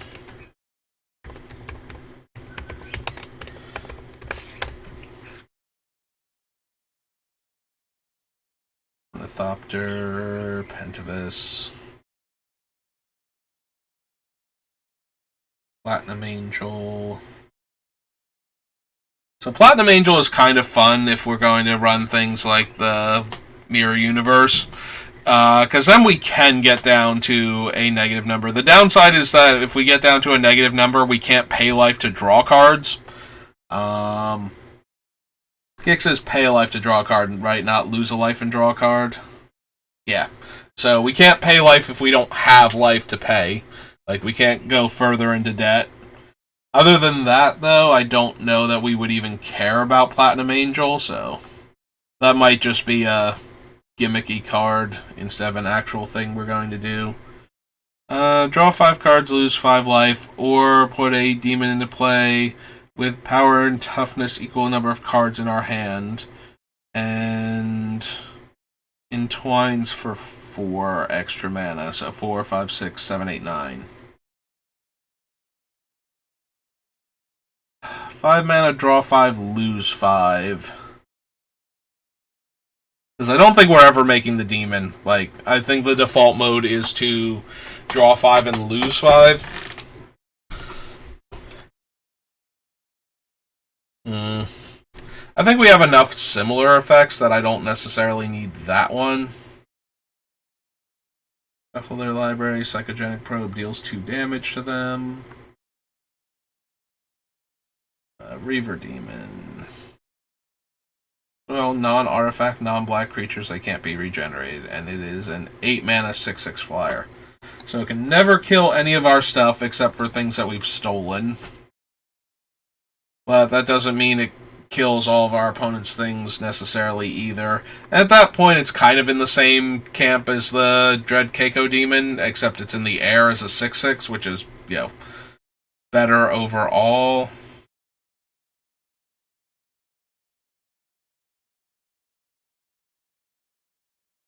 Scythe of the Wretched to that creature.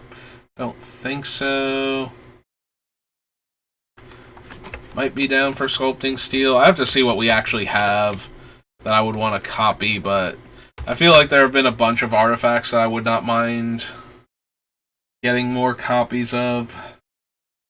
I don't know that all of them are creatures, though, so the Skeleton Shard probably isn't going to be worth it. Can regenerate itself? No. Sad Robot? Yes.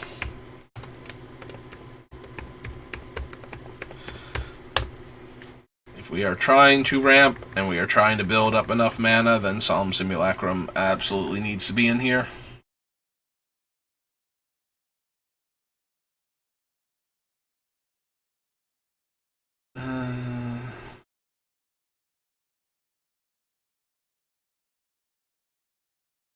To reveal the named card, put that card in your hand, remove the other cards revealed this way from the game, and then lose 1 life for each removed card. Don't think so.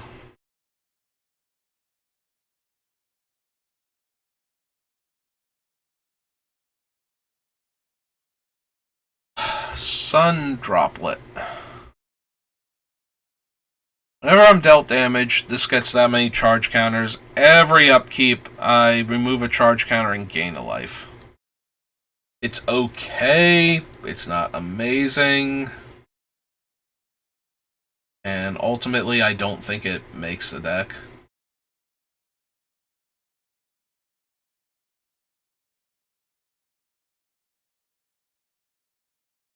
Nope. Nope. Go to Time Shifter. Although we do have a lot of really high casting cost cards, but we can always hit a land and wind up not taking another turn. Lose the top card of their library from the game. The player who removed the card with the highest converted mana cost takes an extra turn after this one. If 2 more players are tied, the tied players repeat this process until the tie is broken.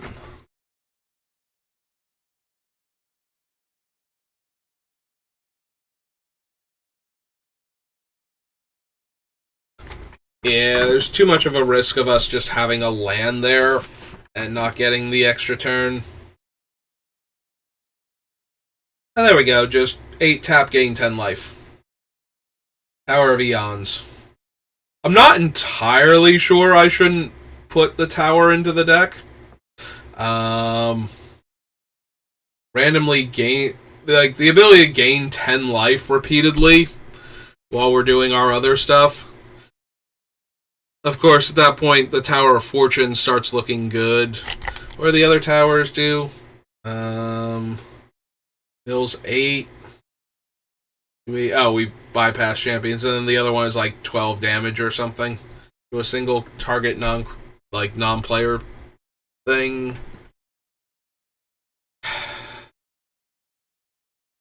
It's gotta not be correct to bother with the Tower of Life Gain, whose name is off. Yeah, Tower of Eons. And the Tower of Fortune's probably also not worth the effort. It was amusing at first, but I think neither of them are actually worthwhile.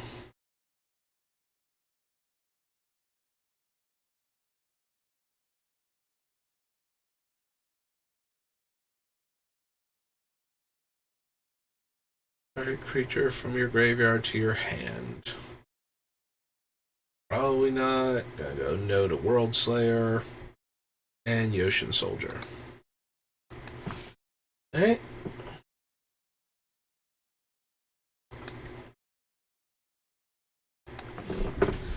Alright, so it's Mirrodin. Now to Mirrodin Besieged.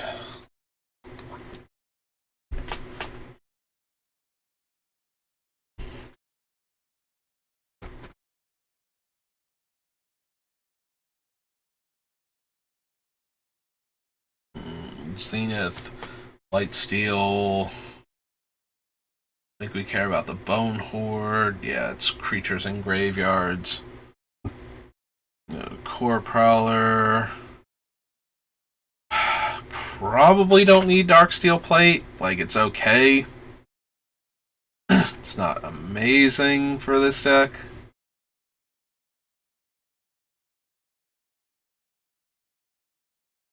In fact, Lifelink, no.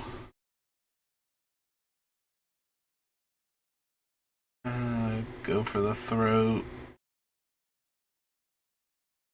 I mean, a little bit. Definitely one of the more versatile single target removal spells. So we'll consider it, I suppose. Do some Encore, no. Discards a card, then puts the top card of their library into their graveyard. Don't think so. No.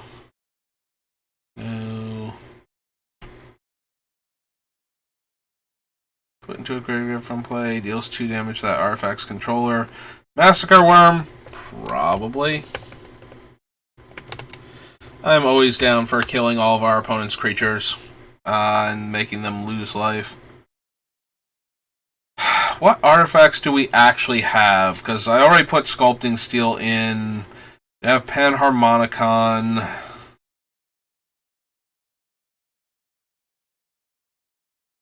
But what are we actually copying? Like, we have a bunch of potential things like Mana Rocks and whatnot, which I would not be opposed to.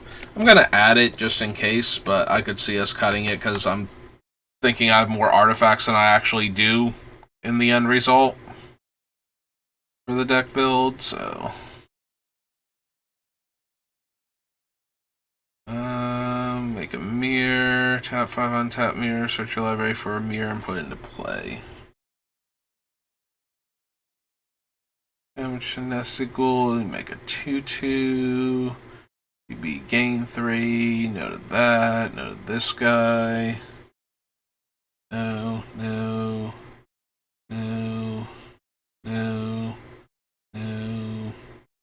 More no's. I mean... Oops. Psychosis. Crawler.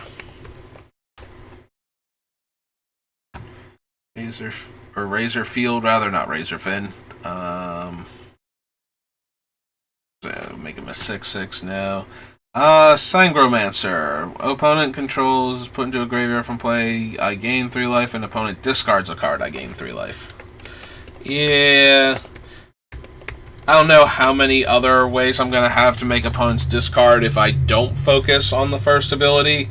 but I feel like I want to be able to gain 3 life when things go wrong for opponents. Every time something goes wrong for them.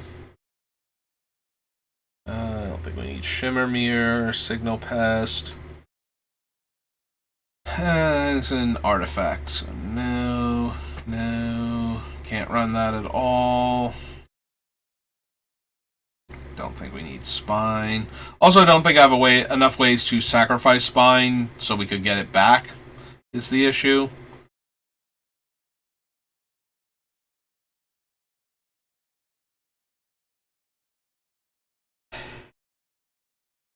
Makes the opponent discard, lets me untap all of my lands. Still probably not. Assembly, Titan Forge. The one nice thing about the Sword of Feast and Famine is that when it connects with the trigger on the stack, we could activate Gix and exile those cards, and then untap all of our lands, so we could spend the 7 mana to activate Gix, and then untap those lands, and then draw the cards off of having dealt damage to the opponent. So we get to see all of these fresh new cards and try and decide what we want to do with them.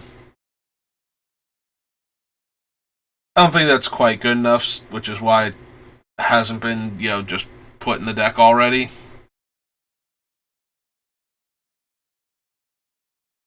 Virulent Wound. Hey, back we go. I guess that is a fair number of cards from both Mirrodin sets so far. I just feel like there was other stuff I was expecting to find that we didn't. Modern Horizons. Like, I feel like there's besides Nightmare Lash, I thought there was another one that was like the living weapon equivalent of that. And we didn't see it yet. Maybe it's in a different set and we haven't gotten to it. Right, because we haven't gotten to... It might be a new Phyrexia card. So... Or I might be confusing it with, like, the Bone Horde versus the other thing that functions like it, where it cares about the number of dead things. +3/+0 on every creature type. Ninjutsu, no. Makes a Shapeshifter. No Cabal Therapist. There's the Changeling Outcast if we want him.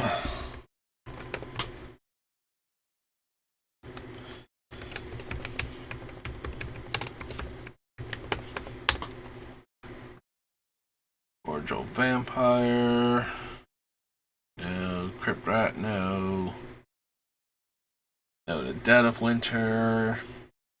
Edict. Regscape gives Unearth, right? Yeah. Menace, Death Touch, and Undying.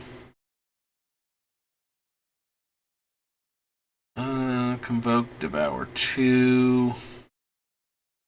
First Sphere Gargantua is a 6 mana 5/4 that draws a card and loses a life. Build this turn. Nope.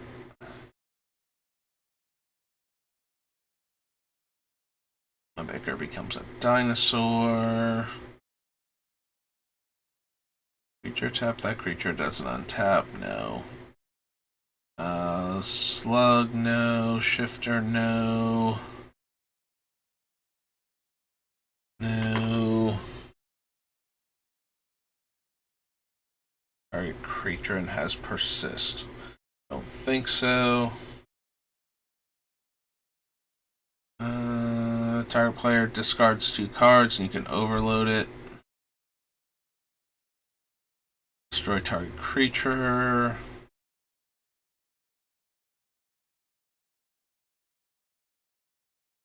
Yeah, I can't imagine running Mox Tantalite. I don't care how much mana I want/need. That one's just so low on my list of, like, anything remotely resembling good iterations of Moxen.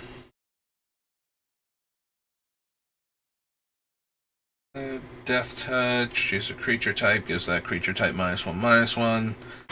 I think I'm down for Prismatic Vista. We are almost definitely running Bolas's Citadel in this deck, so ways to shuffle are going to be pretty premium.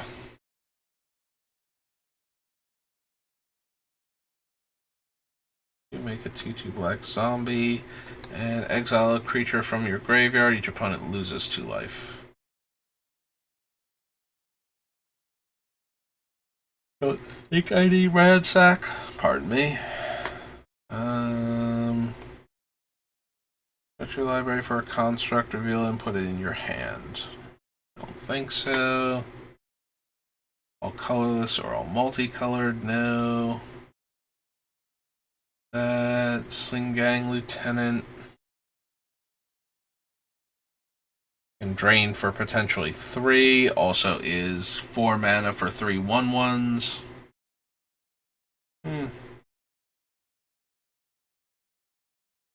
Sword of Sinew and Steel can destroy artifacts and planeswalkers, but mostly artifacts. Truth and Justice is 1/1 counter on a creature and then proliferate. Don't think so. The Talismans. Unblocked attacking ninjas you control have lifelink. Don't think we need the charm. Their zombie dies. I draw a card and lose a life. Earth. Universal Automaton. Or Eye Witch.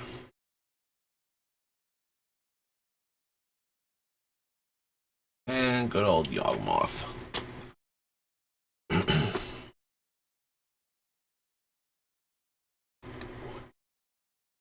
Alright, so that was Modern Horizons 1. On to Modern Horizons 2.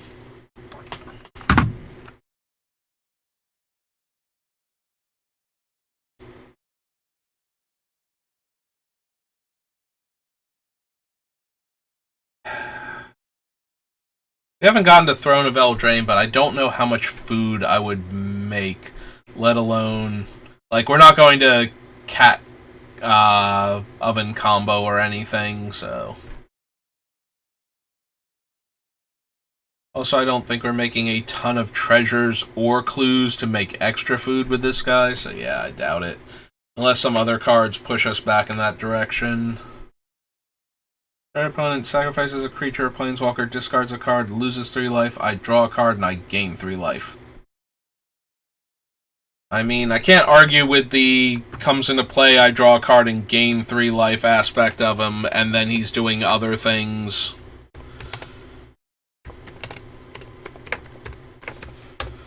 Yeah, that Titan-esque comes into play or attacks really helps push cards like this. Despite being 8 mana, because I think we're going to have enough 5 mana to equip. +1/+1, Vigilance, and Lifelink.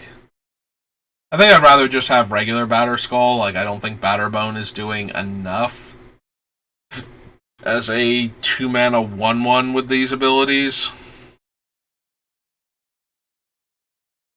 Discard a card, destroy target creature or planeswalker. No. Can't run Braids. Draw 3, put back 2. Break the ice. Don't think so. Card, you lose a life. 4 mana, return it from your graveyard to your hand. That can't run Dam. Don't think we care about Voidwalker.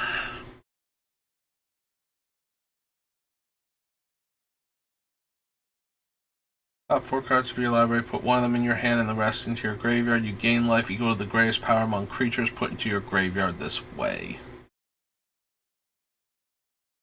That one can be okay, because we can grab, whatever card we want, right? Put 1 of them into my hand, so I get the best of the top 4. And then if we mill a creature, the only downside to this thing is that it's a 3 mana sorcery. like, if it were a 3-mana instant or like a 2-mana sorcery, I might be okay with it, but I think it being both of those things at the same time is kind of... Whenever I discard a card, deals 1 damage to any target, and I gain 1 life. I mean, twist my arm. Like, I already want to discard my whole hand and then draw a fresh grip so I can discard my whole hand again. Anyway. So, yes. Yes to Feast of Sanity. I genuinely forgot that was a card that existed that I would even kind of be interested in until I saw it. And I'm like, oh, right, that thing is a card. Because when I used to draft Modern Horizons, my favorite deck was the red-black Madness deck. And Feast is absolutely disgusting in that type of build, so... pay 1 life, draw a card, only if I've discarded a card this turn. That is less helpful with the other things that I have going on.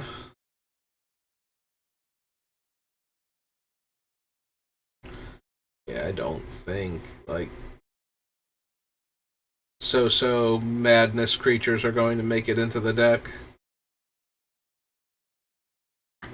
Like, yes, I can cast a Flying Haste 1 mana 2/2 in theory, but if I don't have Gix out, and, you know, I'm not already activating him for, like, a mana, I'm not going to... Like, I'm not going to cast this thing for 4 mana and feel good about it, but my primary thing to discard my cards to is Gix, so I can't imagine... Unless I have more things to discard him to than I think that I do. Maybe I do. We have a couple different Lilianas that can discard him. He still barely seems okay. Like, the flying and haste combination means we could get in for damage with him with Gix in play to draw a card out of nowhere.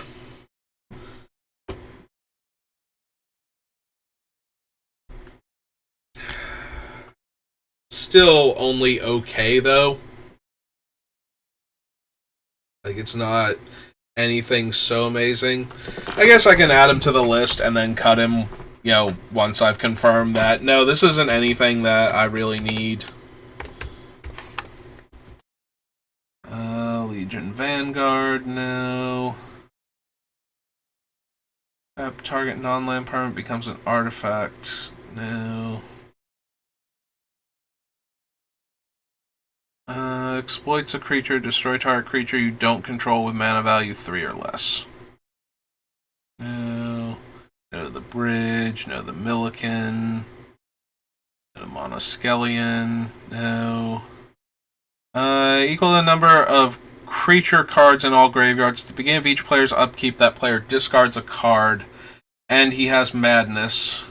Like, Necrogoyf seems way more likely if I want to actually care about making everybody else discard cards also. Destructible, no. Nested Shambler, no. +1/+1 for each artifact or enchantment you control, and equips for 2.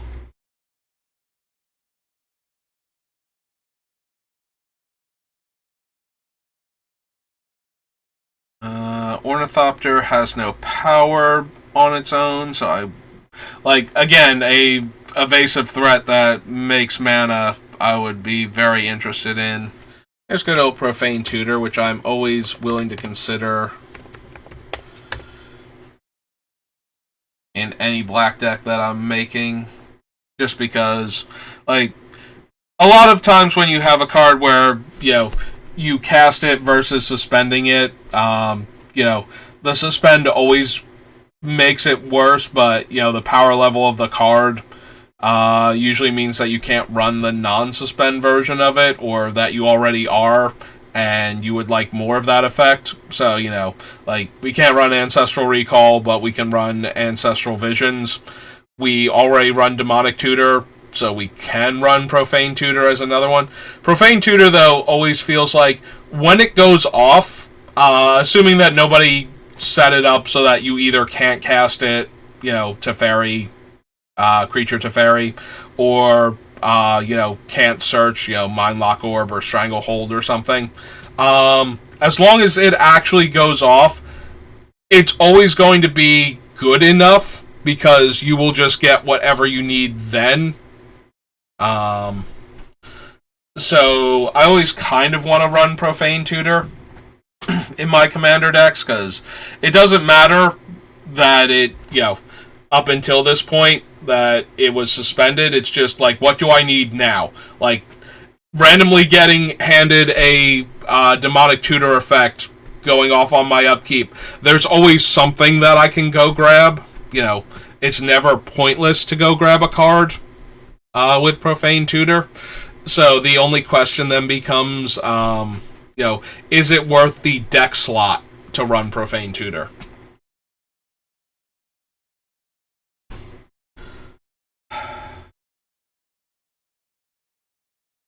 Takes 3 turns for this to come. See, Soul Talisman is close. It's a Soul Ring. If you get it in your opening hand, it's a Soul Ring on turn 3. Right? Or turn 4. Soul Ring on turn 4. The deck is very mana hungry, but I don't want to... On the other hand, we can discard this card most of the time, like if we top deck it later. The problem is that when we don't have anything going on and we draw this card, and we're not going to be able... Like, we're not activating Gix anytime soon. So it's just a super dead card in our hand. It might still be worth considering. Like, another Soul Ring is not nothing, despite how slow it is, just because of how mana hungry the deck feels like it's going to be.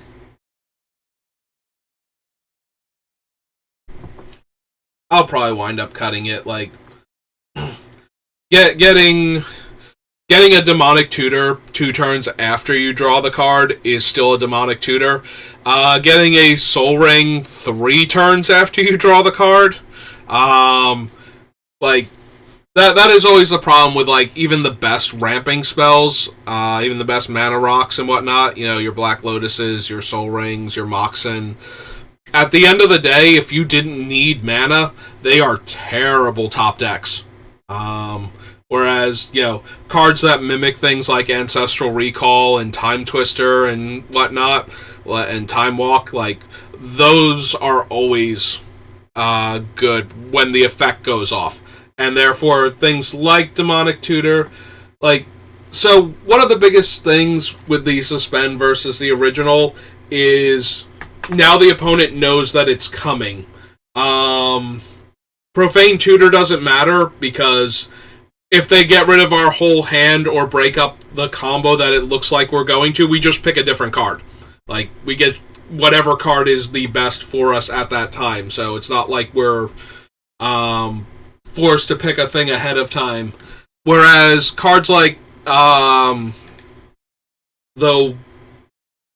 wheel effect, I forget what the wheel is called, from the Time Spiral cycle. But cards like that one, or Restore Balance, like, the opponent knows that they're coming and can try to mitigate the damage that you're about to deal to them by trying to, like, if you're about to have a wheel effect go off, they can try and spend all of their cards so that way they also get a fresh grip of 7 and have gotten the maximum number of cards spent. And with a card like Restore Balance, they can be like, well, I'm going to try to, like, if I'm not going to play out creatures when I know I'm going to lose them, or I'm going to play out cards in hand because I know I'm going to discard those cards, so it doesn't matter, like, and then I'll just sacrifice the worst card. Like, they know it's coming, so they can play around it. So... yeah, there are basically 3 types of suspend cards. The ones that, when they go off, you get the effect, and it's great. Like, it doesn't matter, so the only bad thing is that they got suspended in the first place, so you had to wait for them. Then there's the really good early on and really terrible the further into the game that you get. I I feel like Soul Talisman and Lotus Bloom kind of fall into that category, and Mox Tantalite is so bad that it is barely good when you have it in the opening hand. And then there are the kinds where it's like, if you can't cascade into them, the fact that the opponent knows that they're coming just kind of ruins the power level of the card, and I feel like, things like Restore Balance, the Wheel. I genuinely cannot remember what the Wheel's name is from Time Spiral. We'll see it soon, but those type of ones where the opponent knows they're coming and can react to them and dramatically decrease the effect that the card would have had if it didn't have Suspend. Those are the three types, and I always feel like Profane Tutor falls very squarely into the is fine. So the only question is, can we make room for it? Because aside, and this is all with regard to the ones that you can't cast at any point in time. If Profane Tutor was 2 black and 3, or Suspend 2, it would actually be, for the most part, especially in our deck, a much better card because we're not cascading into it. So it would give us the ability to, spending 5 mana for a Demonic Tutor is terrible, but sometimes, it's way better than waiting 2 turns to get it for free. Sometimes being able to cast a spell for 5 mana when you have access to 10 or 15 mana is a pretty good deal. So the fact that Profane Tutor follows the can never be cast and has to be suspended is kind of why it never quite makes the cut in the decks that I'm building. But I do like Profane Tutor a lot, and I do think it has a lot of potential to go into any deck. We're going to add sort of Hearth and Home. I don't know why I'm trying to capitalize the E. There we go. It's because I didn't capitalize the H, and my fingers had the key reversed. My brain, on the other hand, is no, that's not how it works. So sort of Hearth and Home. I do think that I have things I want to flicker. I added Panharmonicon to the list because I thought I had enough comes into play abilities, and it gets to tutor a land for us, so I would be okay with sort of Hearth and Home. It might not make it. We might not have room. Discard a card, make a food, and sacrifice Underworld Cookbook. Return target creature card from our graveyard to our hand. No.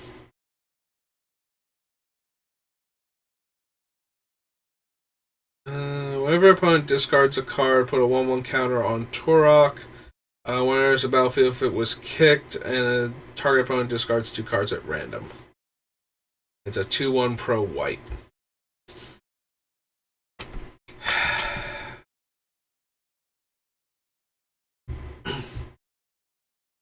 So if we make everybody discard a card, he gets 3 counters, right? That's how that works. Starting with the player whose turn it is. For example, if an opponent discards a card with Madness, Madness trigger will resolve before Torox can put a 1/1 counter on if they discard their turn. Yeah, it doesn't say. I'm assuming that we get a counter for each. Because whenever an opponent discards a card, so each of them discarding a card is a separate instance of that. So we could get 3 counters on Torok by making each opponent discard a card. If we uptick Liliana the Veil or Heretical Healer's flip side. So maybe we'd be okay with this card.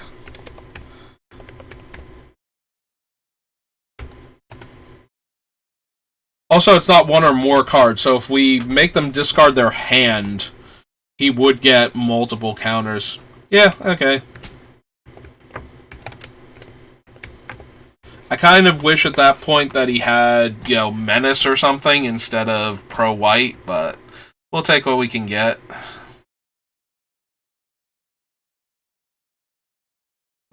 that one.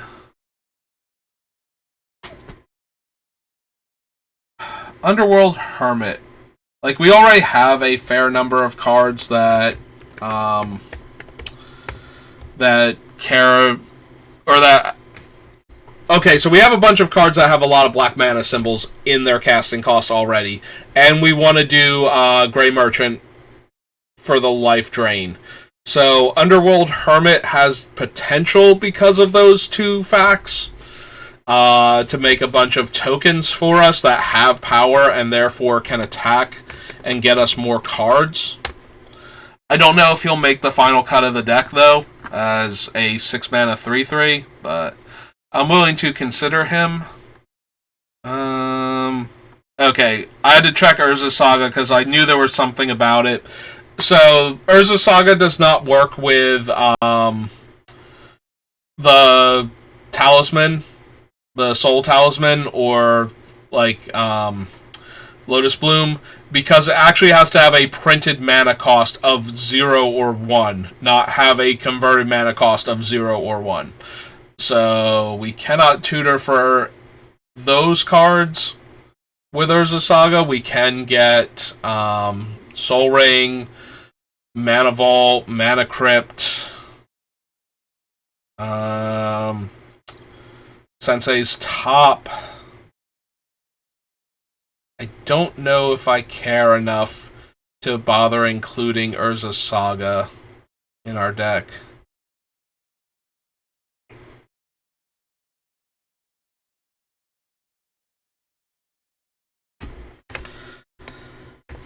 I might, though, so we'll add it to the list for now, and then we'll see.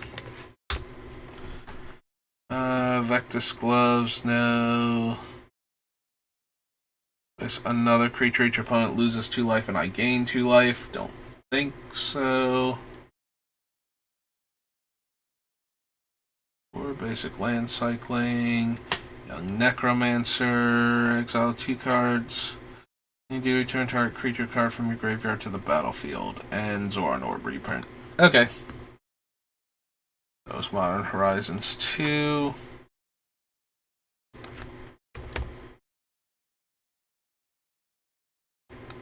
Shift over to Morningtide.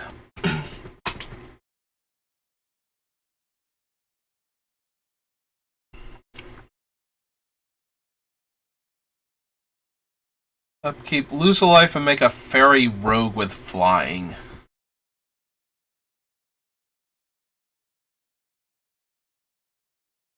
Do we want Bitter Blossom and its ability to make evasive creatures?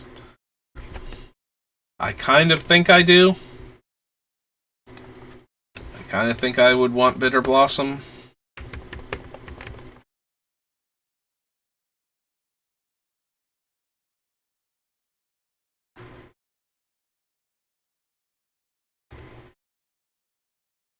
Can't run that one. That's 2+0 in Shroud. Draw a card. This creature gets +1/+1 and gains flying until end of turn, and 4 draw card.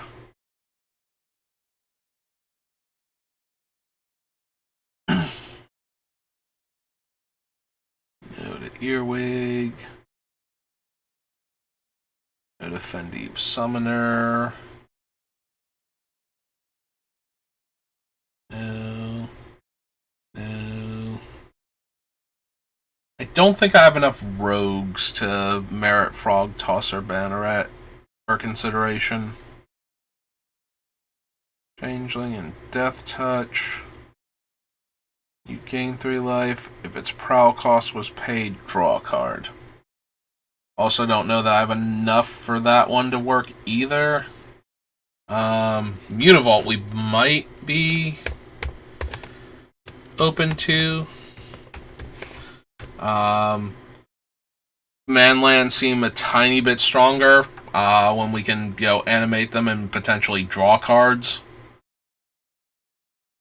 Like, somebody rests the board because they don't want to deal with our stuff. If we can recast Gix and animate a land, and Mutavault and Blinkmoth Nexus being like super cheap to do that at 1 mana each. We might possibly want Factory then too, for that reason. I am concerned about having one too many non-basic lands, but since that puts a lot more pressure on somebody getting an Urborg into play. Loses 2 life in their Fairy Wizard, so I don't think we're going to have enough of those. Also, we don't gain any life for that, so go to that one. City of Battle Axe.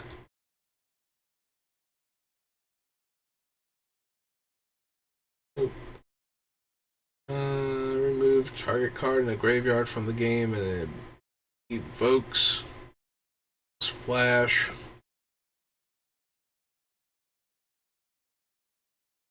That damage to a player, that player discards a card. Gets -1/-1 for each permanent I control of the chosen type.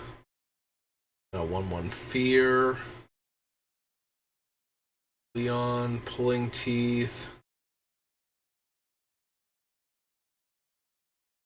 Return target creature card from your graveyard. Oh, from a graveyard to owner's hand. Clash with opponent. If you win, return Revive the Fallen from graveyard to hand. Can't run Clashing. Won't have enough Assassins. Goblin and Shaman. Each opponent discards a card. Nope. Skimmer, no. Or Skipper, rather. Whenever rogue you control attacks and isn't blocked, it gets +2/+1. Yeah, and I don't think we have quite enough rogues for that. Deals 1 damage to target creature or player. Tap this creature.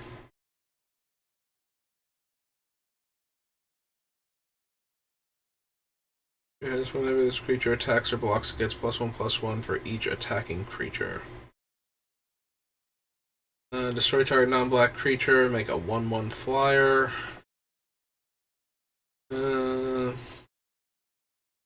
Goblin is sacrificed in this way, they get 2 1/1 goblin tokens.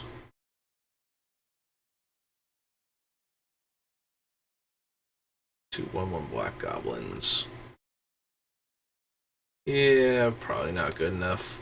Like, we don't have enough goblins for Weirding Shaman to actually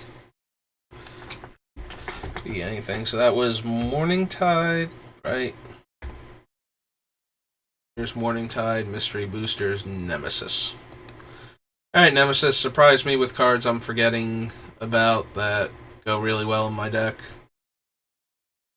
Ascendant Evancar, no, because we make colorless and, non-black tokens at various points in time, so I don't think so. No to that. -X plus X, no. Archer. Comes in play, choose a creature type, so no. No to Complex Automaton. +2/+0, no. +2/+2, no. Reusable Demonic Consultation, no. Yawgmoth.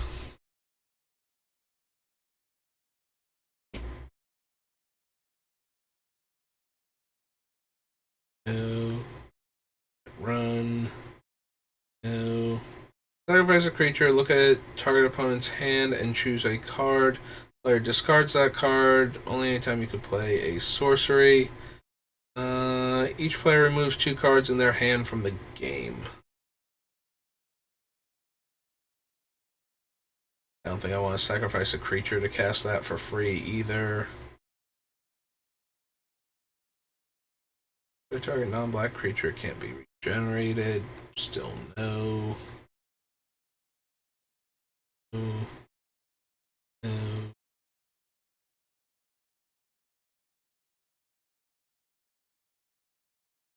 Mercenaries got +1/+1. No.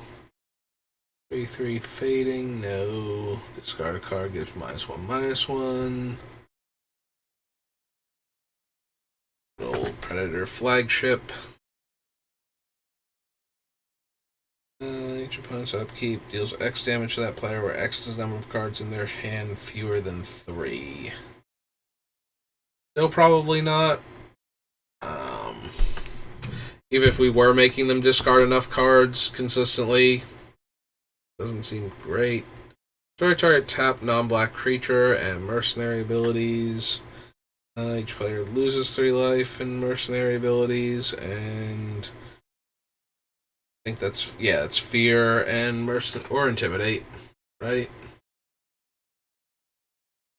And mercenary abilities.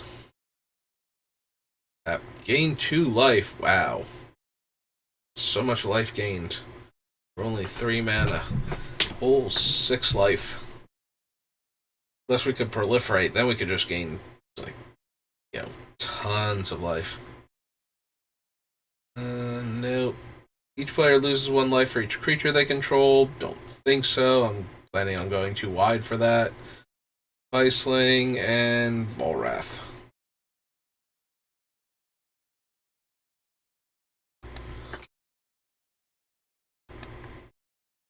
Alright, so nothing good in Nemesis. Phyrexia, on the other hand. Maybe that will have something cool.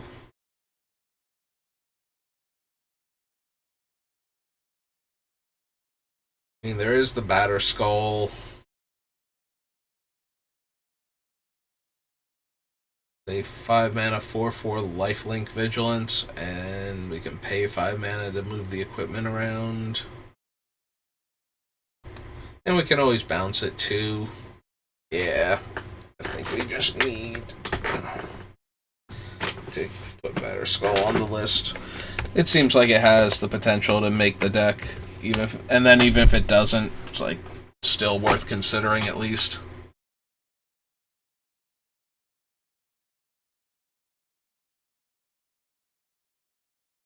No, can't run that.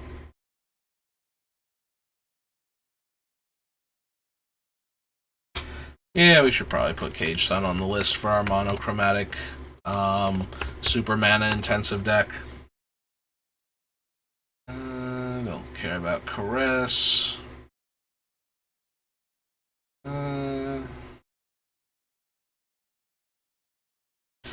Yeah, I can't imagine Chancellor's gonna be anything.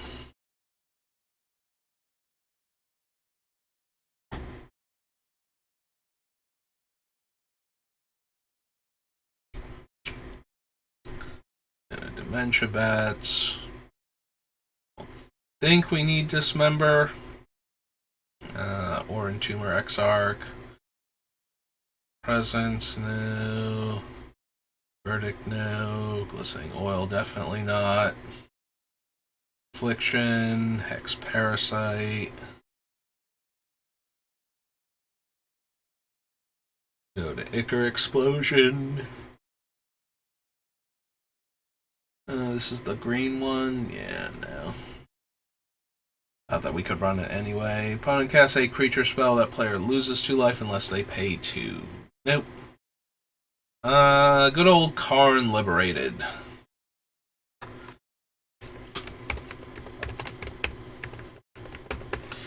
And they'll have plenty of cards in their hand. Also, Gix does not let them draw cards if they're dealing combat damage to Karn. So, see, Gix is on Karn's side. He knows what's up. Lash Writhe. Okay, that's the other one that I was thinking of. Alright. So there's Lash Writhe. Life's Finale. I think so. Mir Superior.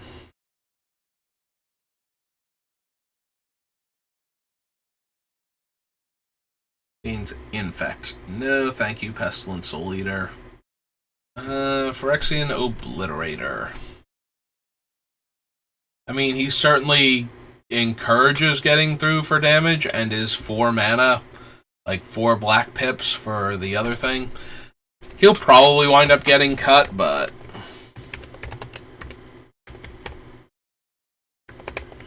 Tour. Pith Driller, no. Postmortem Lunge, don't think so. Praetor's Grasp. Pristine Talisman. This might actually be the deck for such a card.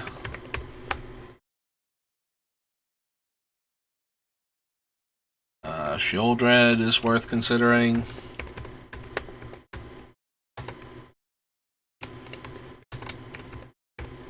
Whispering One.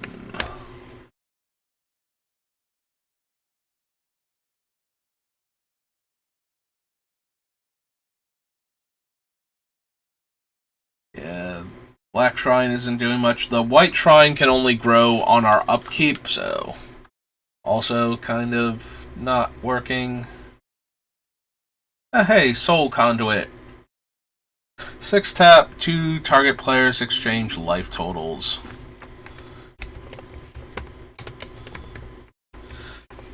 Yeah, I do intend to just spend tons of life and gain back tons of life, but, you know, if we can't gain the life, then maybe we can exchange life totals with somebody else.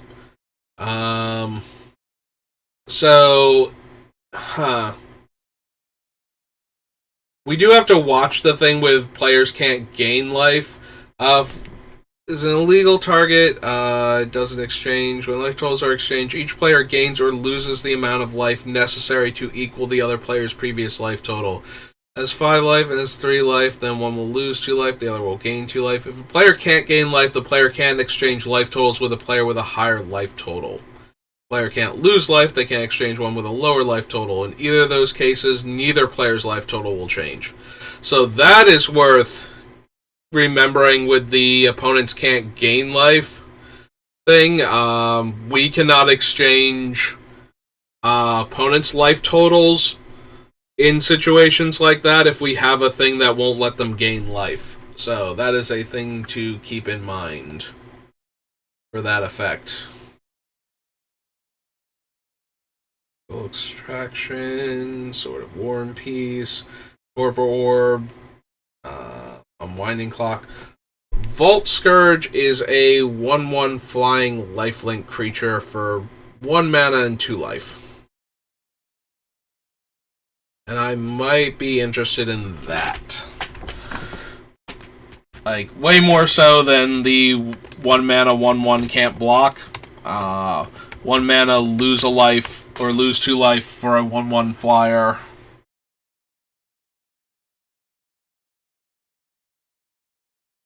It discards a card for each poison counter on them, so no to Whispering Spectre. Okay, so a couple of fun potential cards from New Phyrexia.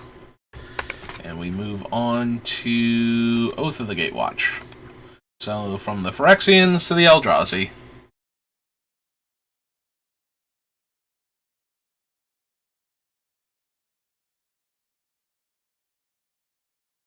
White one, if you do, target opponent sacrifices a creature. Bonesaw, Captain's Claws.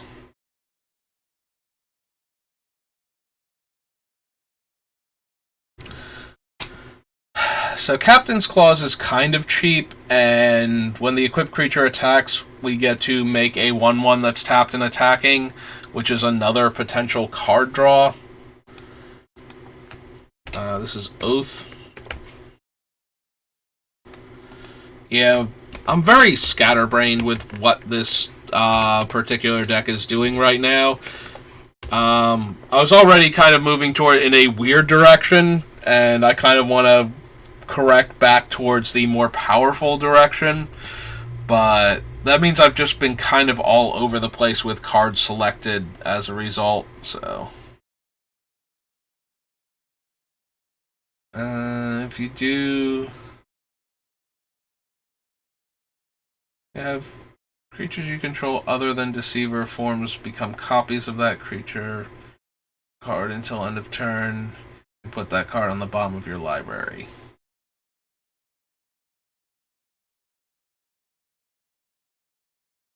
Exile a creature card from your graveyard. Target opponent loses life equal to the exiled card's power.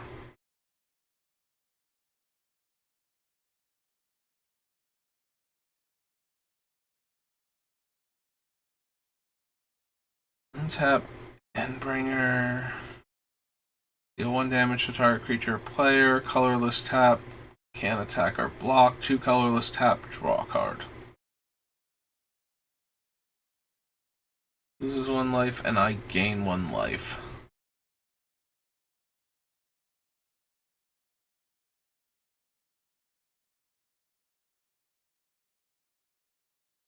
I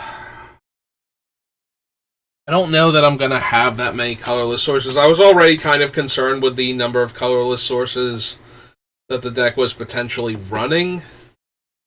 So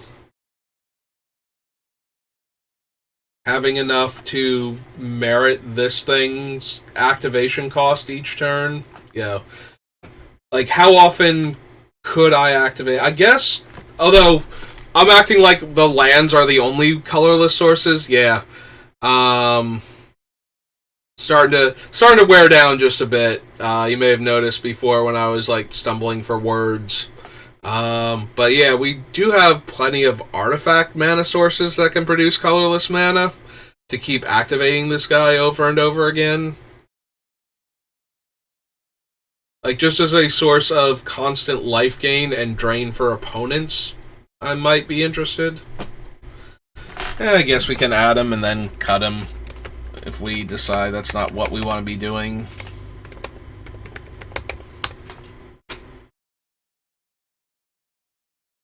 Depleter. Okay, nope, just making sure I spelled depleter right and that it doesn't consider depleter a word. Don't want that one. Don't want the inverter.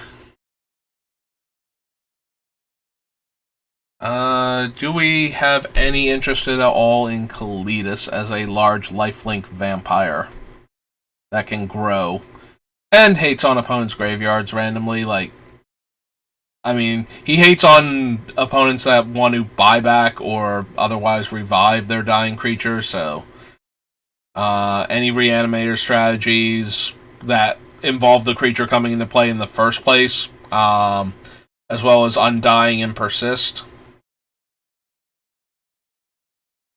Innate revival of, or, anything that can innately revive itself, too.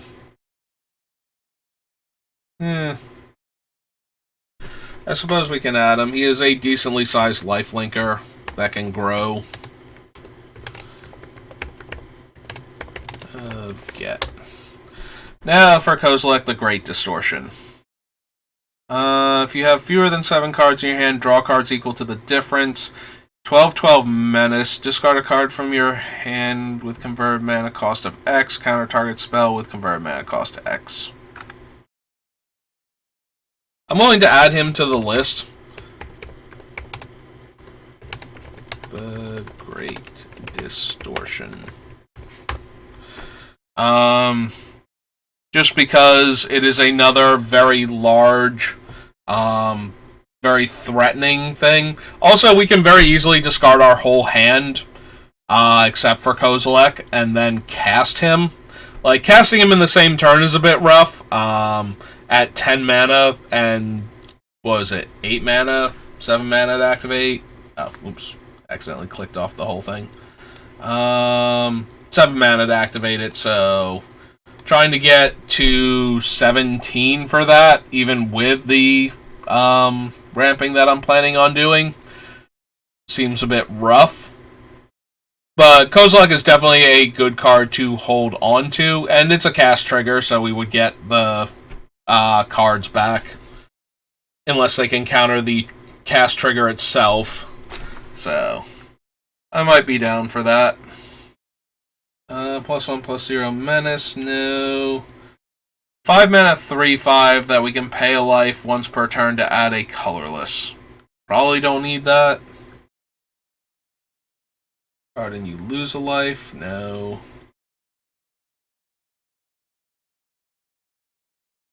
Reveal the top card of your library. You may put that card onto the battlefield if it's a permanent with converted mana cost 3 or less, otherwise put it in your hand. Copy target instant or sorcery. Choose new targets. Put a token onto the battlefield that's a copy of target creature you control. Don't think so. Go to Oblivion Strike. Don't think we care about Reality Smasher.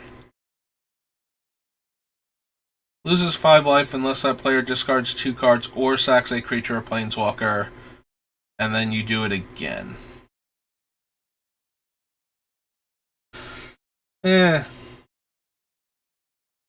Don't think so. Only if you have no cards in hand. Yeah, I don't like the ones where you have to have no cards in hand to do it, because we're only going to be able to activate those in very narrow windows because of our commander's ability, so I don't think I actually want them. And then we have to spend the mana to draw the card, and then we will probably draw other cards from other sources. So we have to decide we're spending this mana first before we know what the other cards we might draw are, because we can't activate it once we have cards in hand until we get rid of them. So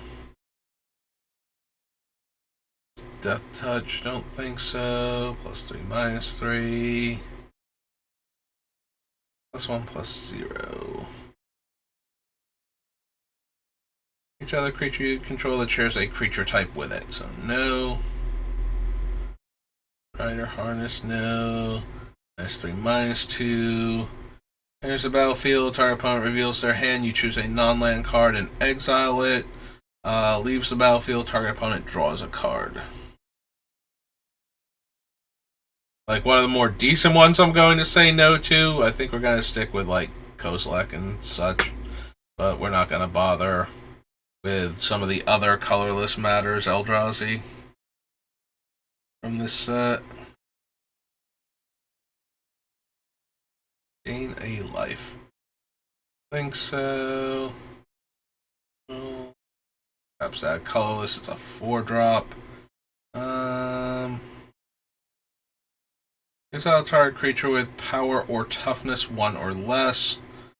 Counter a sorcery or put a 1/1 colorless Scion token onto the battlefield.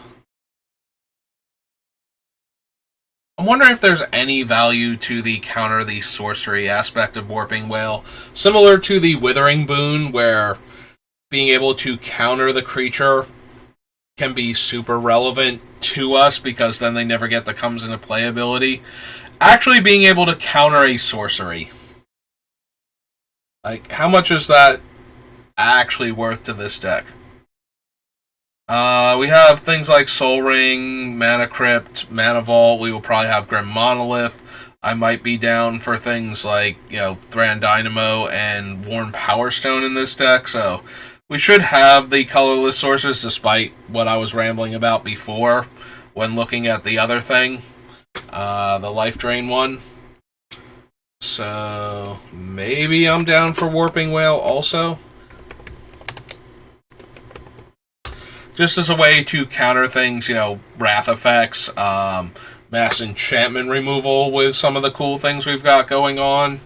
A lot of things that are sorceries that we might want to be able to interact with.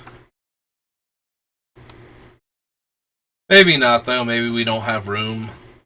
So that was Oath, right? And we are on to Odyssey and Onslaught.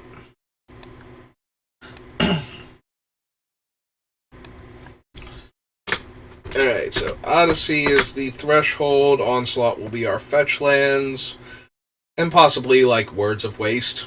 I might be very interested in acquiring such a thing. We're going to be able to draw all of these cards all the time. Has End of your turn, remove 2 cards in your graveyard from the game. Nope. Raids, Buried Alive. Discards a card from their hand. Nope. Patriarch. -2/-2, no. Shrines are terrible. Don't have enough flashback spells to merit that card. Charm Pendant is weird. Not consistently good enough.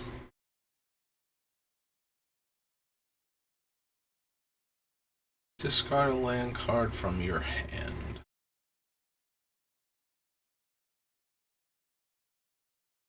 Card in your graveyard from the game. When a non-token creature is put into a graveyard from play, you may pay 1. If you do, return that card to your hand.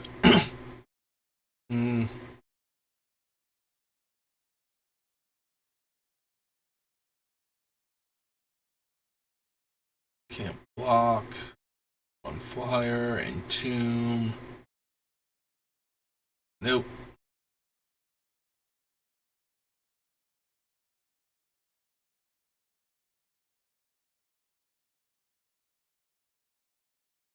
Absolutely not. No.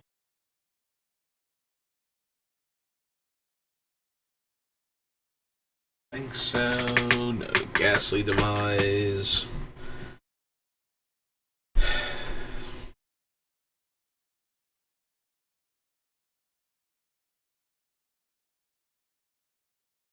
Gravestorm is just very hard to keep up with. Like, players can just get cards in their graveyard too easily, and there aren't enough decks that care about their own graveyard. So it's pretty easy for those type of decks to just eat, whatever out of their graveyard to stop me from drawing cards. Also, if I bother pointing the hate card at players that, don't care about their graveyards in order to draw cards with Gravestorm, then I'm not pointing them at the players that do care about graveyards that probably just shouldn't have cards in their graveyard. I did like Gravestorm a lot during actual Odyssey block, because I was already doing mono black shenanigans, so having a Phyrexian Arena that wasn't costing me life, that was drawing me cards every turn, felt pretty good.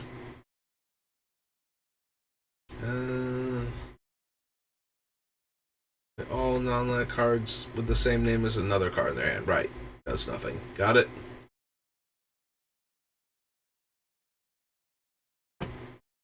Nope. Nope.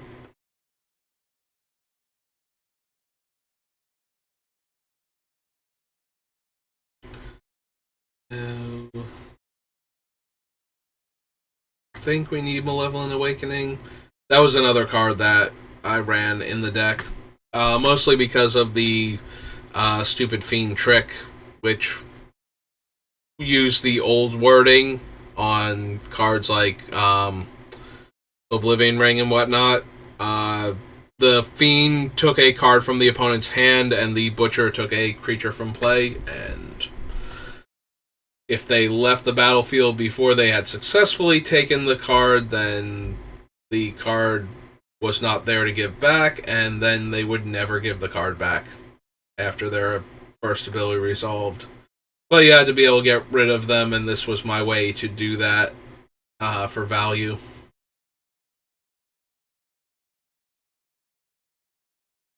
Nope. I don't think we need Mind Slicer.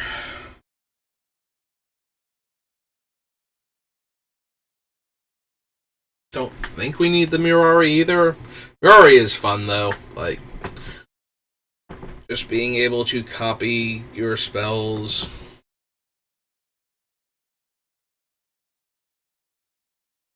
Three damage to target creature or player, and you gain 3 life, and that already costs 6. Then 9 mana to flash it back. Theft, Mortivore.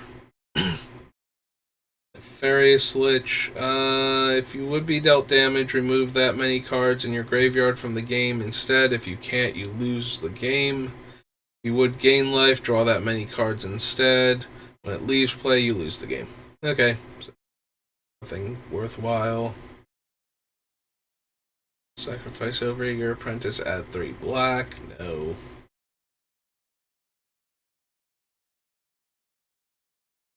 X based on the number of cards.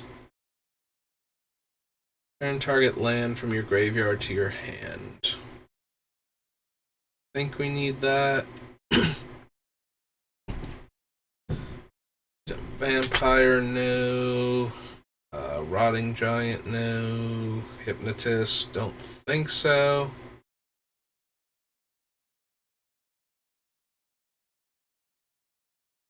Damage each creature and each player, no.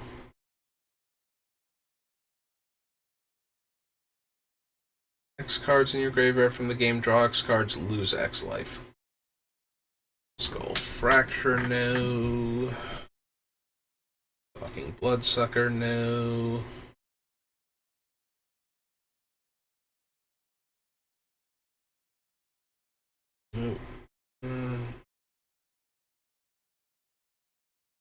Alright, that thing. So no. Go to Tombfire.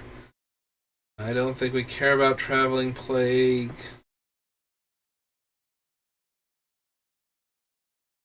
Battlefield, that creature's controller returns Traveling Plague from its owner's graveyard to play.